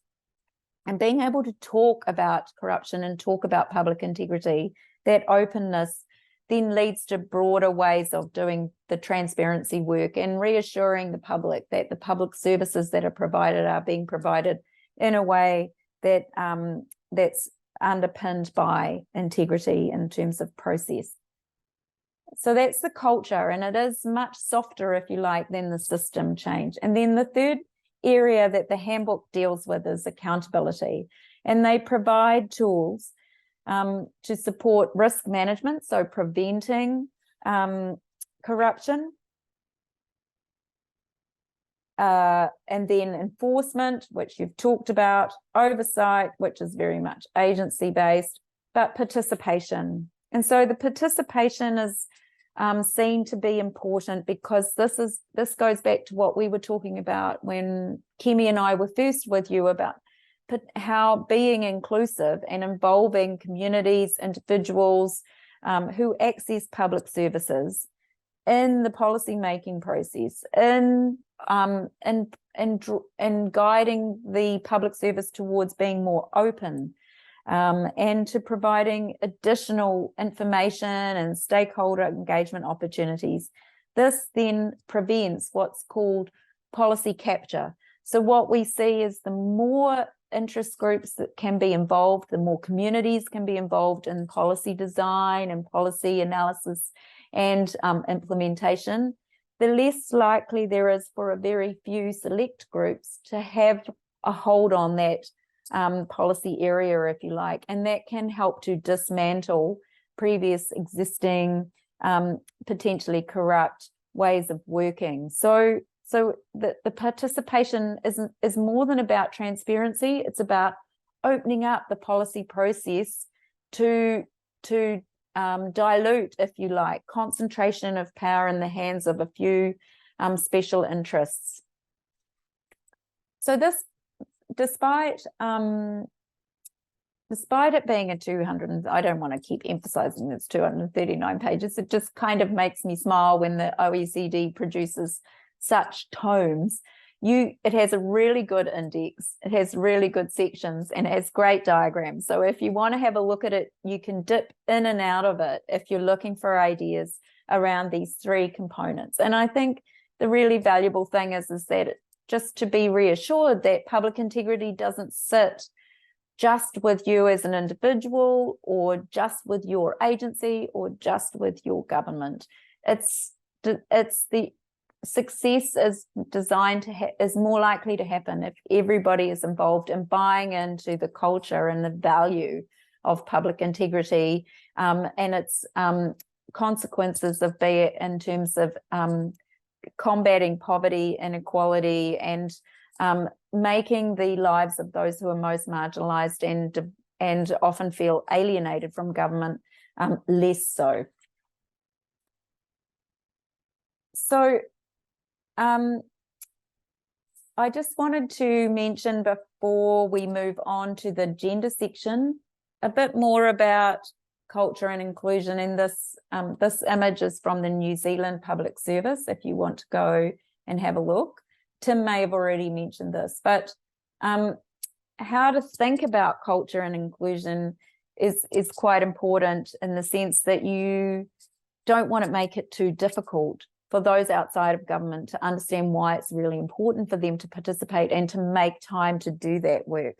So engaging business, balancing compliance costs with incentives is really important. And so we've been dealing with this, a number of countries have been dealing with this, but New Zealand is about to embark on what's called pay transparency. And this is about, you know, the fact, trying to combat the gender pay gap, but also the ethnicity pay gap that exists in New Zealand. And what we know is that while we have law that is implemented for equal pay for work of equal value, we know that because of the nature of the labour market here, that there are women-dominated sectors and there are male-dominated sectors. And even though sometimes they might have the same amount of education and the same amount of skills, they'll be paid, the female-dominated industries and sectors tend to be paid less than the male-dominated ones. But cross-nationally, what we also know is that even when women and men are working in the same jobs, the lack of transparency in terms of performance reviews, in terms of job descriptions, in terms of categorization in gender neutral terms of job categories and so on, we know that that men tend to earn more than women in the same roles, and this is in part driven by historical reasons, but also the lack of transparency of what bonuses are given out, how performance reviews are conducted, and so on. And it happens in the higher education sector as well. So and probably Suzanne and I can attest to that as personally. But really what it's important here is, so the pay transparency example with respect to engaging business is that the directive that's come down from our minister is that organisations with more than 250 employees will have to engage in this process of pay transparency so that they can do an analysis. So it requires them themselves to see, you know, who's earning what, and that this doesn't, I don't think it's going to be publicly identified, but it's going to be shared with government, and it's sort of going to be audited. And there's an expectation that being knowledgeable across the board of who's earning what in the same jobs will help to provide enough information for those sorts of things to be corrected. But what we know from Iceland and Finland and Belgium is that in order to you also have to build tools in to make it easy for business. If you don't incentivize this process, they will resist because they will see it as taking too much time away from their core work. But you can build this stuff and these processes into contract requirements if you are procuring services or infrastructure builds and so on from businesses, including civil society and communities.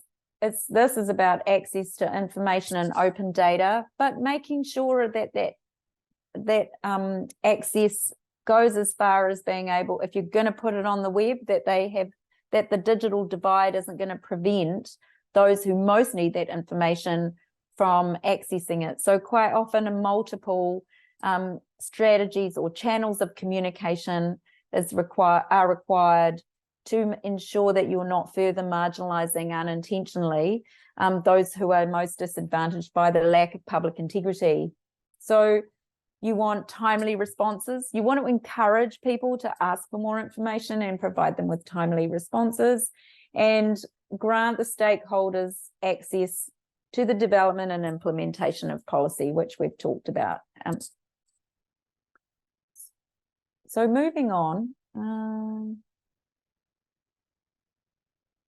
what we want to do in the remainder of the session is put the spotlight on gender and inequalities and combating corruption. So I'm just going to, sorry, please, I have a question on the scholarship. Okay, sorry, there's stuff happening. Okay, other stuff happening, not content stuff. All right, so what we're going to do is just walk through briefly a couple of things and then I'm going to get you to do some work in the breakout rooms.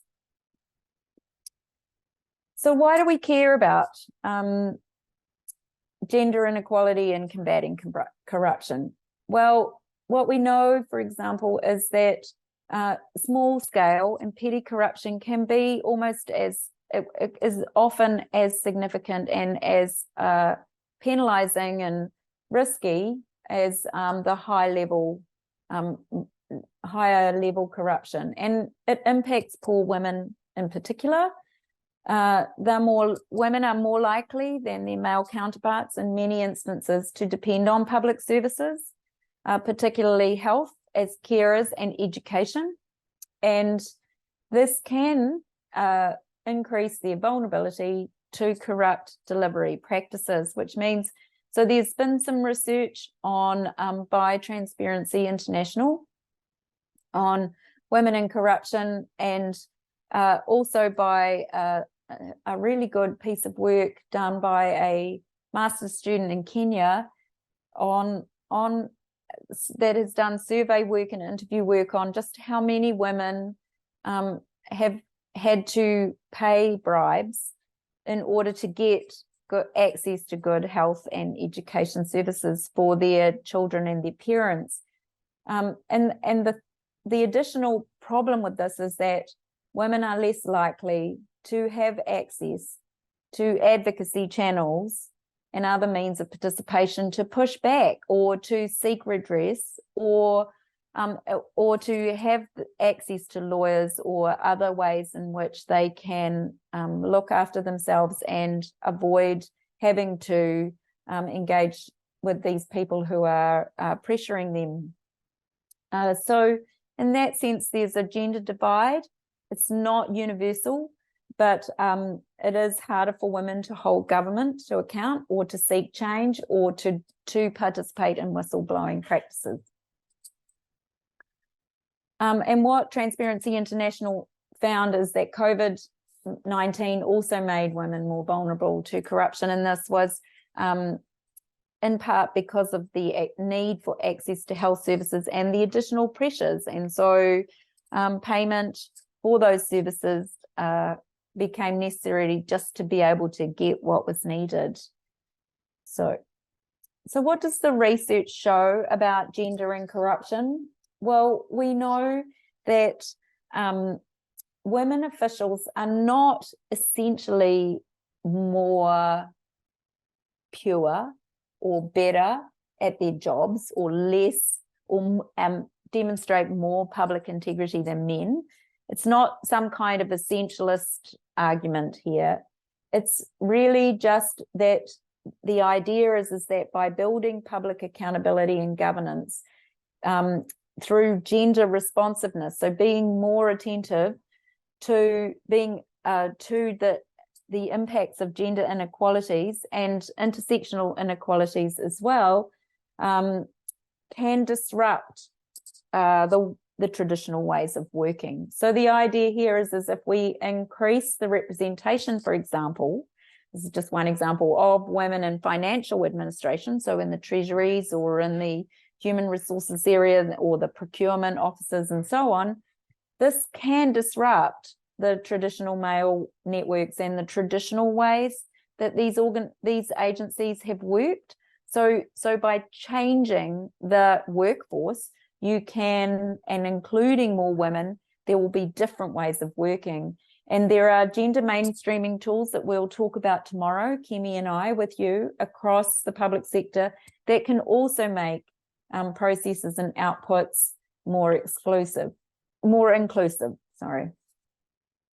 So the reason why including more women just in the workplace around these areas of finance and accountability is that, and thinking about gender responsiveness in this process, is that in order to do that, you need to have gender analysis training.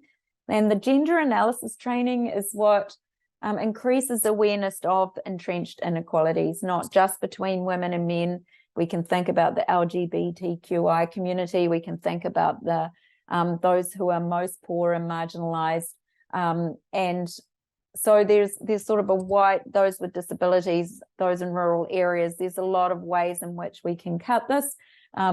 But the idea of learning about the way in which these are entrenched and what avenues are needed to enhance the society participation or the participation of these communities in an ongoing way. So when we know women's sector groups have become more engaged in gender audits of government, and particularly in the area of allocation of resources, and this can incentivize public integrity. So audits, not just gender audits, but audits of other parts of the budget process, for example, in terms of children, rural land issues, and so on, green audits. These are ways of which, if civil society organizations can post-budget, for example, hold governments to account. And hiring more women into anti-corruption agencies is also seen as quite an important avenue for change as well. Not because women are less likely to be corrupt than their male colleagues, but because of that disruption to traditional ways of working. So that's enough from me directly. What I want you to do, would like you to do now, is we're going to do the 4 groups thing. And I've passed Suzanne and Antonia the question that appears in this slide, or we can just pop this slide up after. I don't quite know how it works, but you'll be able to see it in the group maybe rooms. But thinking about what that I've been, blurbing on about, we want to be thinking about this holistic approach to public integrity. So the system, the culture, and the accountability mechanisms, right? The system mechanisms, the cultural change mechanisms, and that's where the inclusion comes in. But what we want to do is think about those 3 areas, and how would that holistic approach, what would you need to be thinking about to enable inclusive participation? So thinking about your own experience, your jurisdiction, your country, your area of work. You will know from your own experience which communities are most marginalized, which civil society organizations are missing out from access, which organizations might have vested interests and already be in a position of power in terms of policy capture that you might want to disrupt, without, you can't make enemies, but, thinking in those ways of how you would involve women in what you need senior political. So thinking political masters are one, they're the elected, but your administrative leaders as well. So the senior officials in your agency, what's needed from them, but also from the middle managers and from those of us who sit below that. And then if you've got time, share an example of what you think would work. Like if you were in a position of, if you had the resources of the OECD, what would your blueprint work? What do you think look like? What do you think would be a good design, even if it's something small, to address public integrity in your area? And you can focus on gender, or you can focus on any other aspect of inclusion that works best for you and your group. So we have half an hour to do this, and I would really like to hear back from you. So we're going to pop you in breakout rooms for 15 minutes, and then we're going to come back together and report back. How does that sound?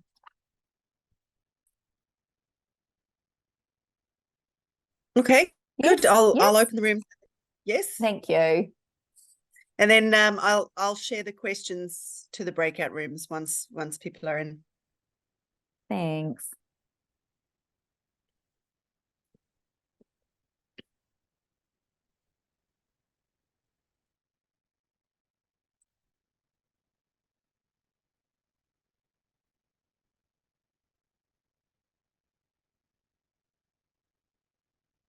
There's 3 in one room and about 10 in another. Oh no, not 10. There should only be 4 rooms. That's usually all I do. Oh, There's a lot, so it would have been 7 people in a room, and it seemed a bit much. oh, okay. Well, we won't have time to report back from everyone then. Oh, we Usually managed. 4 rooms.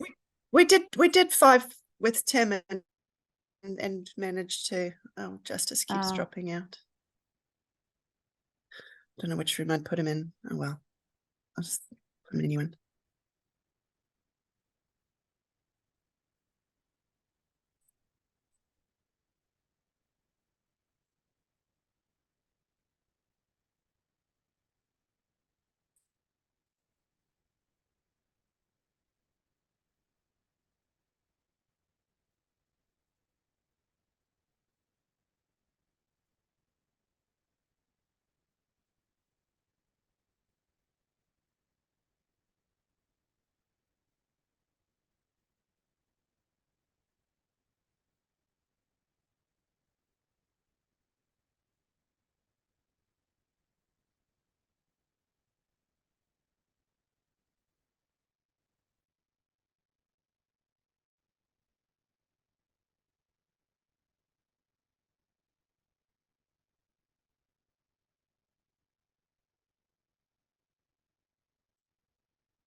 Antonia, would you be able to jump into a room, just jump into each room quickly and make sure that they're doing okay?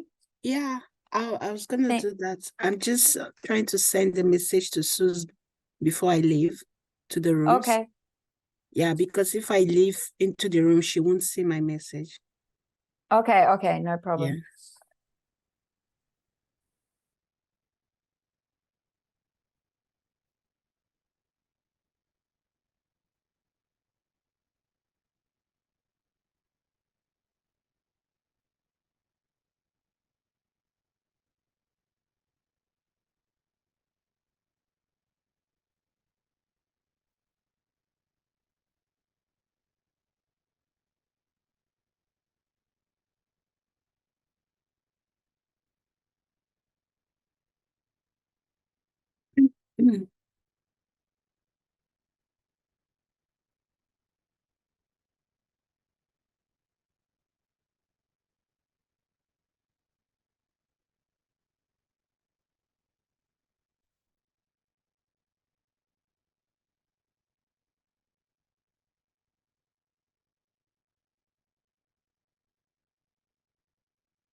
So where are you, Suze? Are you back in your house? No. Still no. Oh, We don't have a kitchen, so we can't. Yeah, pretty much oh. everything else is done. And the weather's picked up, so does that Yeah. mean? Well, Yeah. yeah, I mean, it'd be nice. I mean, they do stuff to pour the driveway, so it'd be good if the weather can hold for that. But yeah, until we've got a kitchen, it's not really that feasible for us to move back in. But we're hoping within the next maybe month, I hope. I don't know. Wow. We were supposed to be back in at the end of July. So Wow. yeah, Crazy. and here we still Mm. are. Yeah. I mean, it's fine. It's great. It's very comfortable. This, you know, the views are amazing, and it's, yeah. So, but it is, yeah. Just I'm so sick of it. Never again. Well, you won't have to. No. No, these extra people, Hopefully. do they just keep dropping out and again? Is that what's happening? Yes. Okay. Yeah. So that with sort of unstable connections, they're dropping in and out, but then I think some of them are having a bit of a challenge actually joining the breakout rooms. Right. Justice Well, was doing hopefully- all right earlier, but now seems to have, yeah. Yeah. Yeah. I know last time we talked, there were 3 or 4 from South Africa who said that there was going to be a required 4-hour power cut. Yeah. Just, you know, and they didn't know if that would happen during the call or not.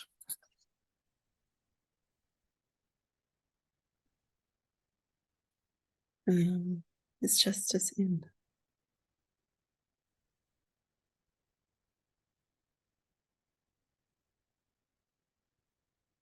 So I want to give them till, you know, just before 10:15 to really have a good go at this, and then the report back will enable those folks here, if they haven't been in a breakout room, to actually hear what's been talked about, and then if they've got any questions they can email me.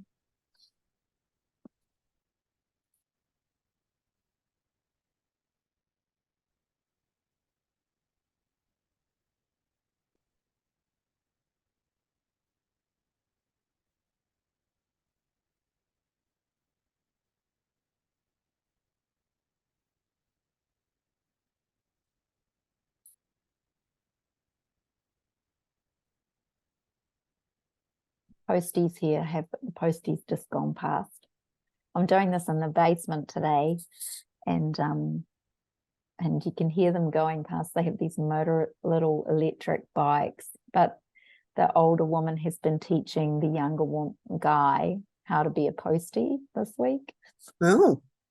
Yeah, the postie, because it's a small city, I think, small town, it's only 5,000 people. They the postie knows what's going on. So Michael doesn't have a post box, but they know to put everything into mum's one next door. So it's just, they just know that, you know. So last week she was busy telling him, okay, so see in French, see this person here. So, you know, you just plonk all them out. She was stopping every sort of house. Now this one, he's taking notes. So I'm wondering, when I hear the bike go past, I'm thinking, hey? I was going to say, your French must be pretty good now. No, it's rubbish, really. I mean, I can understand stuff when they're talking to me, you know, slowly. But I'm hopeless being able to, like, there's one guy, there's a little wine bar we went last night when we got back from the OECD stuff, and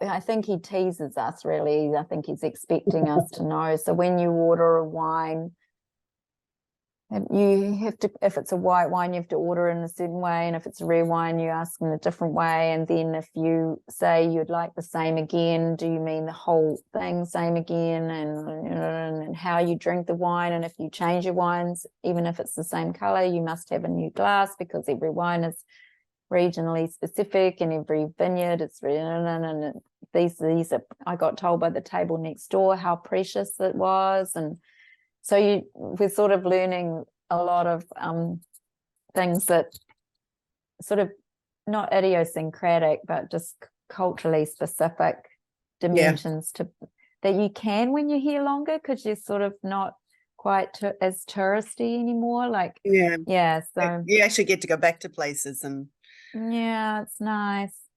So I kind of don't want to come home at the moment. But that's Fair all enough. right. I mean, it's like I expect to be missing I said to Craig, I thought I'd miss Clara and Rosa and Charlie, you know, the animals. Yeah. But I'm like, at the moment, I don't. Should I feel guilty? He goes, no, that's just the Catholic in you. You shouldn't worry about it. Nah. Yeah. It's good to have a good break. But yeah, I mean, I know what you Yeah. mean. When it was 4 years ago, when I was in Edinburgh, and Luke and I went out for a drink with his brother Nathan to this sort of whiskey bar, and Nathan chose the whiskey. And then I said, could I have some ice in mine? And the whole bar just went silent. And Nathan was just like, oh no. Don't. And I'm like, no, definitely don't want ice. Sorry. You can put, and they give you these little droppers as well. You can put couple of drops of cold water in. That is it. Yeah. Anything other than that is considered a kind of national sacrilege. And I was just, Luke was like, oh God, I can't take you anywhere. I'm like, what? Thought it'd be nice with a block of ice in it. My mistake. Yes. Well, I probably botched Didn't it go back then to that. because I asked for ice the first time I was here during the heat wave thing. But I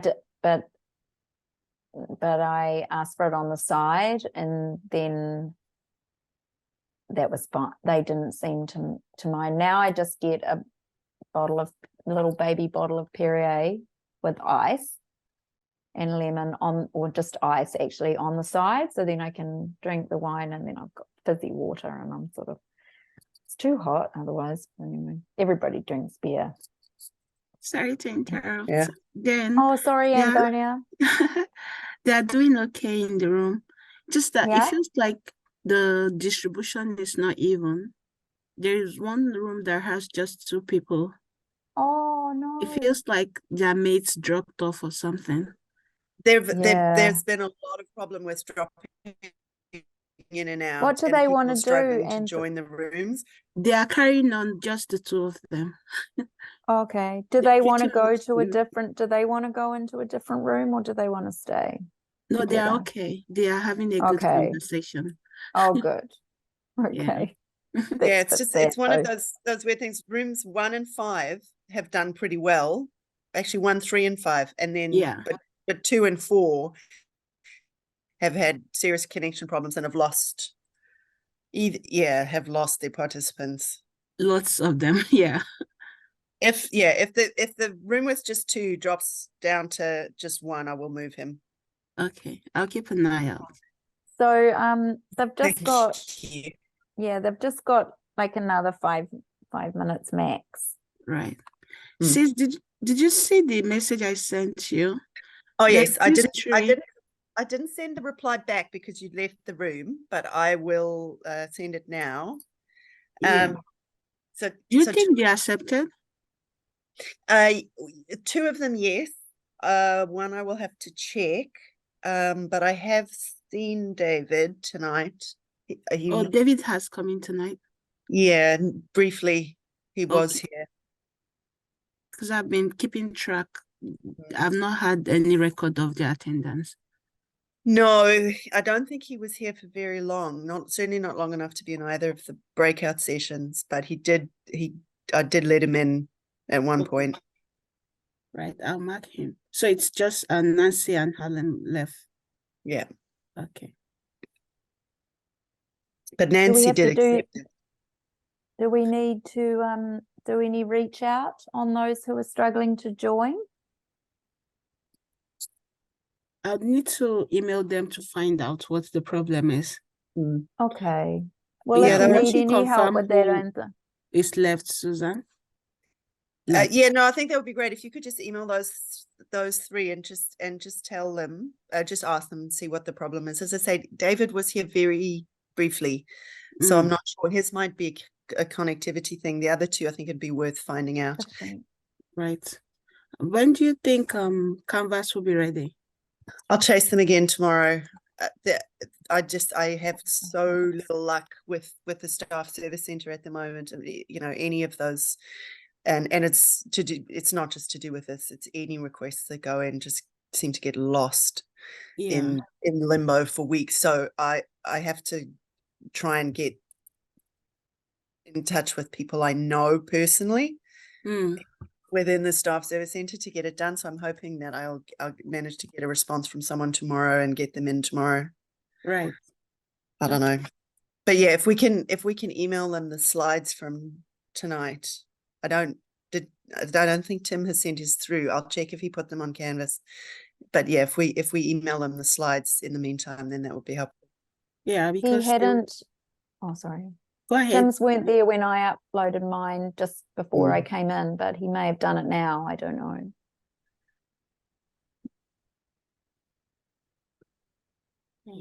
Anthony, if there's anything else they want me to email them, out of this session, just let me know.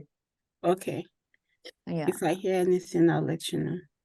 Thank but you. mostly You they are doing just concerned okay? about their Canvas. Yeah, I know. Yeah. I've been thinking about this, and I've been just wondering whether or not there's a way if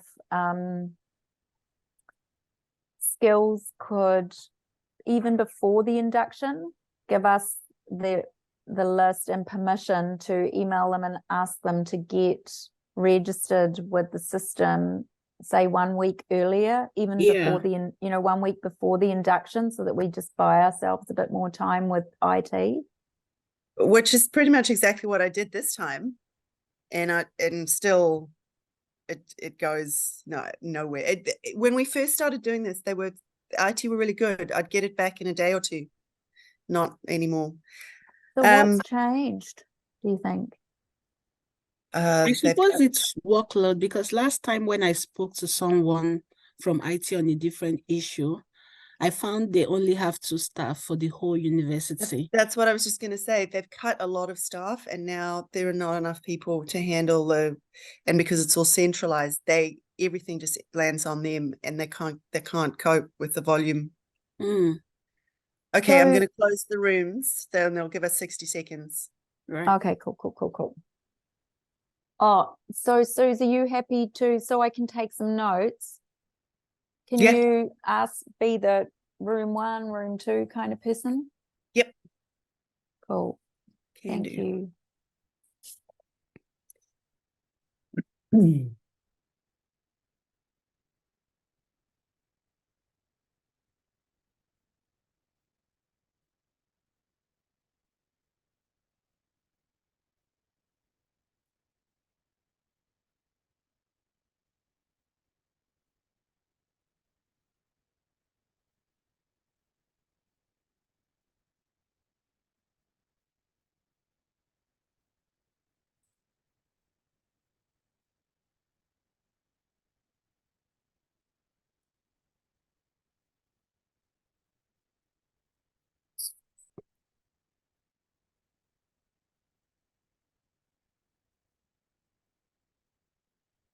Okay, and I'll stop sharing.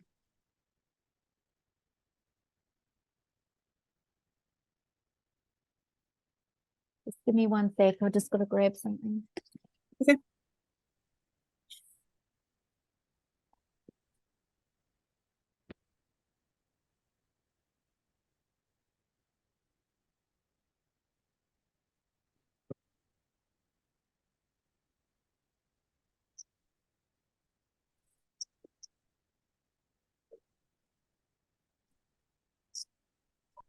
Okay, welcome back, everyone. It's so great to see you here after that little piece of work and such good numbers of people. So I'm going to ask Suzanne to call on the different rooms, and I'm going to listen and type really, your responses back so that I can put them in the Canvas page.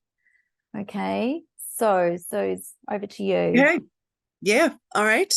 So since we switched the groups up, I think we might as well still go in alphabetical, numerical order. So room 1. Do we have a spokesperson from room 1? Dick, Donald? Yes. Yes, Vivian. yes, I am here. Thank you. Hi, Hello, how are Vivian. you? Good, good. Hi, Nice I'm to fine. see you. Nice to see you.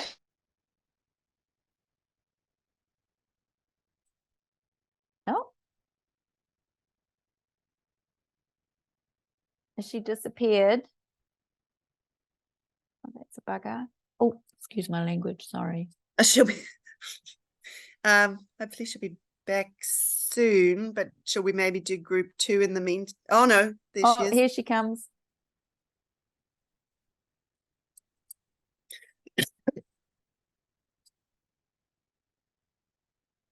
So I'm so sorry about that. No, That's my okay. internet keeps dropping. Yeah. So on the first question, what would be a holistic approach to public integrity? What would it look like? So we went with mainstreaming, budgeting, and planning. This is by ensuring that every person who comes in the gender perspective. And when we are talking about gender, it's not just about the sexuality of gender, that this person is a man or a woman. It's about the inclusivity of all persons, persons with disabilities, marginalized persons, men, women. So this is what forms gender. So first of all, we need to ensure that there's planning and budgeting.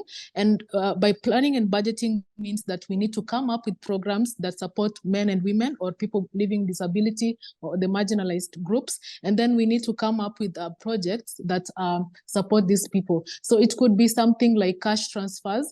It could be something just to empower them so that we achieve that equality at the end of the day. And then the second thing that we agreed on is ensuring involvement and participation of all stakeholders. So as we mentioned earlier, the gender aspect is not just about the sexuality, and therefore we need that participation. We need, when government is working on something, we also need people from the ground to also participate to it. Are they okay with this project that has been created? Are they okay with the program that has been created? Have the stakeholders been involved? Have they done some kind of public participation? So it's not just about government. It should be a bottom-up kind of thing, something that comes from what the community needs, and then now they integrate it with what the government has at the end of the day. Then the second question, in what ways would women be involved and marginalized communities? So here we spoke about integrating the national values of the country into the planning and budgeting and planning for these groups. So for instance, I gave an example about Kenya. So Kenya, in our constitution, in Article 10, we have the national values. So we ensure that when we are representing the gender aspect, we involve things like good governance, things like ensuring that the marginalized groups are being represented, things like human rights. We observe the human rights so that there's representation, things like professionalism, things like fair competition, to ensure that everyone, regardless of their gender, regardless of their abilities, are being mainstreamed into the gender perspective.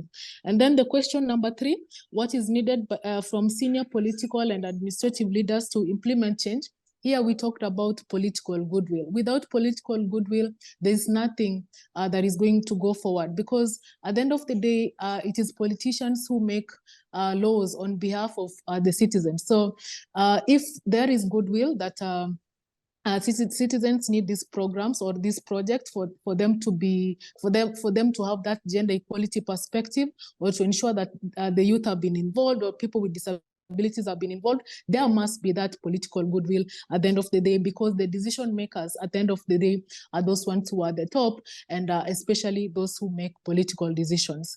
Then number 4, what is needed from the senior what is needed by the middle managers. So the middle managers are people like me now who work in government, who do the policy implementation. These policies that have been developed by, for example, the current government, the policies that have been developed in parliament. These are the people now like myself who work in government. We are the people now who are supposed to implement this through advocacy. That is one aspect. Through monitoring and evaluation, we make sure that whatever policies have been put in place, that we follow up, we monitor them. This is where we want to be, but this is where we are at the moment. So we do that kind of monitoring and evaluation just to keep track. And then we also said we need to do public education to create awareness to people. We have to involve people in the community. We have to sensitize them, to involve them about the project that the government is working on, so that they can be aware of them and then also participate in that course also. Now, lastly, share an example that might work. So we gave an example of using collaboration and partnerships by ensuring that there is an international approach, a national approach, and a local approach. So in terms of the international approach, we talked about the SDG 5, which talks about gender equality. Now, gender equality is something that not only affects does not affect just people in Kenya, but globally. That is why we have the SDG number 5. For instance, an indicator in SDG 5 to ensure that by the year 2030, we end all forms of gender-based violence against women. So we can collaborate that now with the AU, which is our regional footprint, which also talks about the gender aspect to ensure that women are involved, or the gender aspect comes out. And then we now come to the national perspective. Like now, for instance, Kenya, our current government is called the bottom economic up approach, which is the government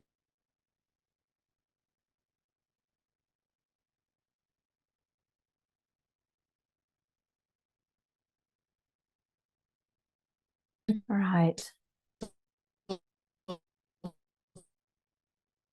Vivian, we might have to leave it there for now because your sound has dropped out a bit. Like we can see you're still online, but we haven't heard the last. The blue, hear me? Can you hear me? Yeah, so.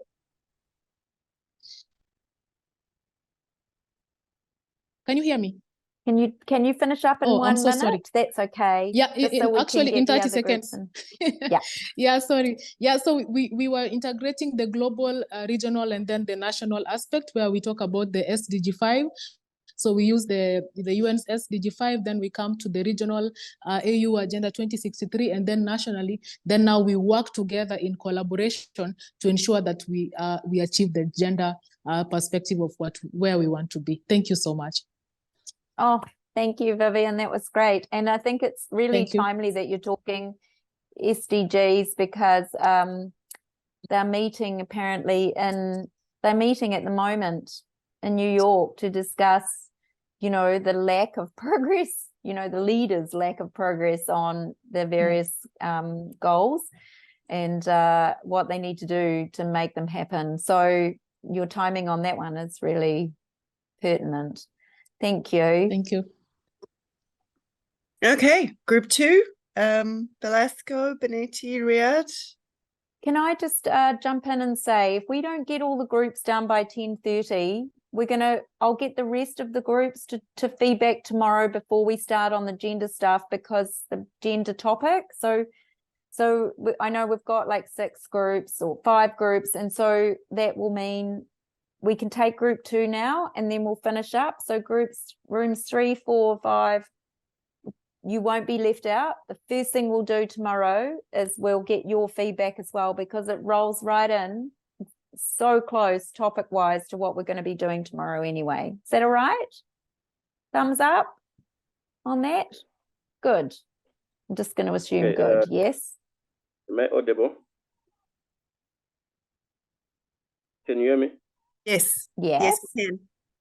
Okay, so from group 2, we had Bennett from Tanzania and Riyadh from Mauritius.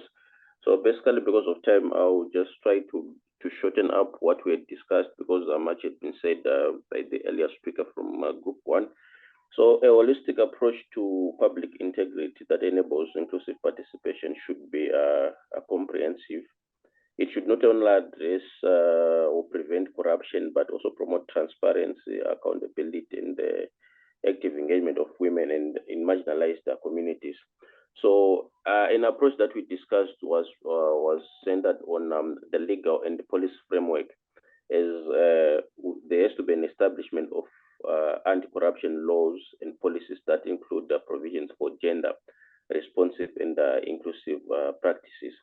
So we need to ensure that legislation protects the whistleblowers and provides legal remedies for victims of corruption with a specific focus on protecting marginalized groups.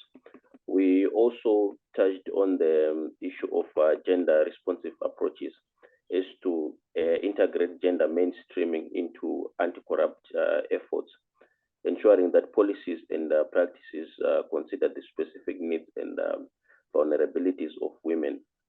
We also talked about the establishment of gender-sensitive reporting mechanisms for corruption cases and ensure support for victims. So we also touched on the issue of inclusive decision-making that encourage the active participation of women and marginalized communities in decision-making process at all levels of the government. So we also touched on the question that was saying, in what ways would involve women and the marginalized communities?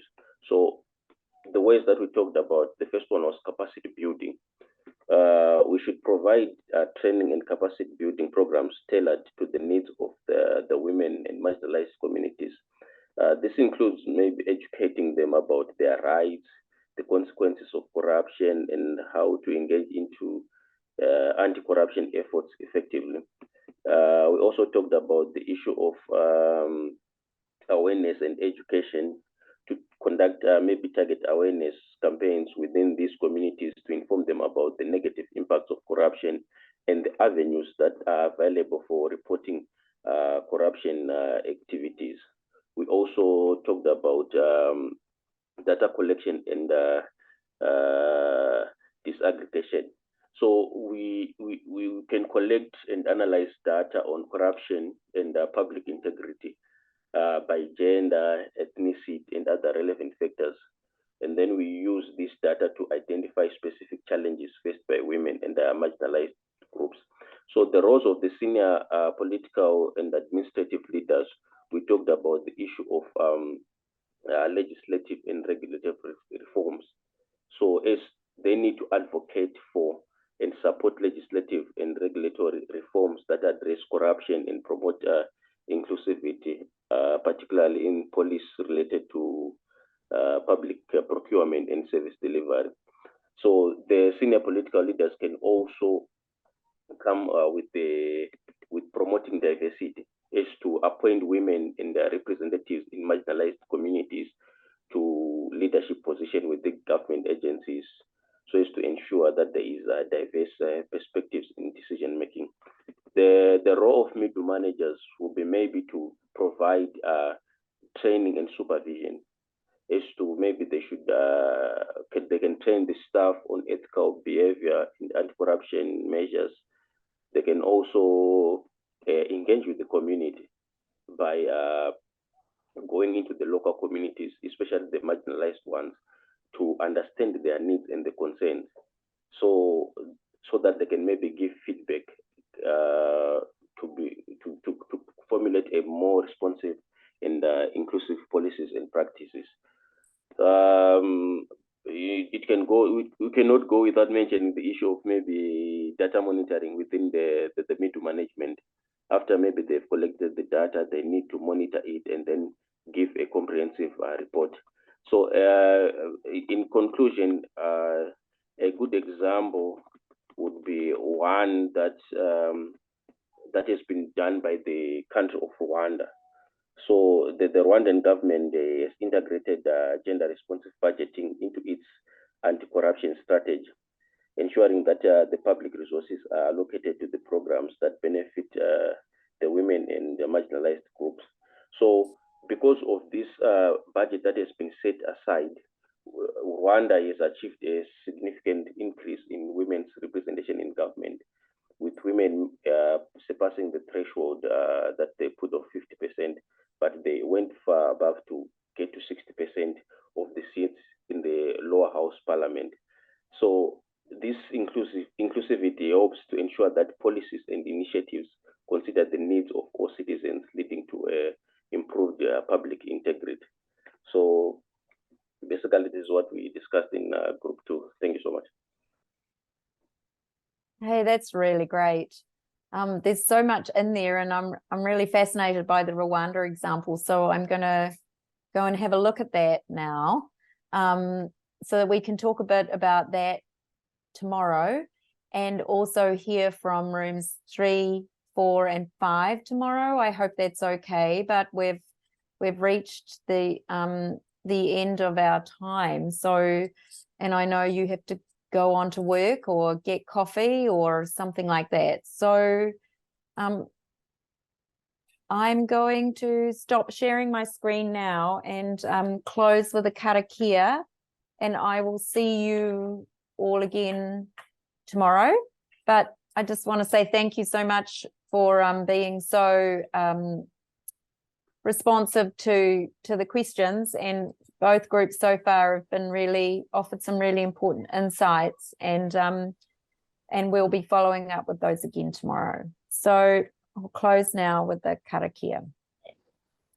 Unuhia, unuhia, unuhia ki te uru tapunui, kia wātea, kia mama, te nākau, ki te tenina, te wairua e te ara tangata, koe rā e rongo, whaka irihia aki ki runga, kia tina, tina, homie, huie, taikie.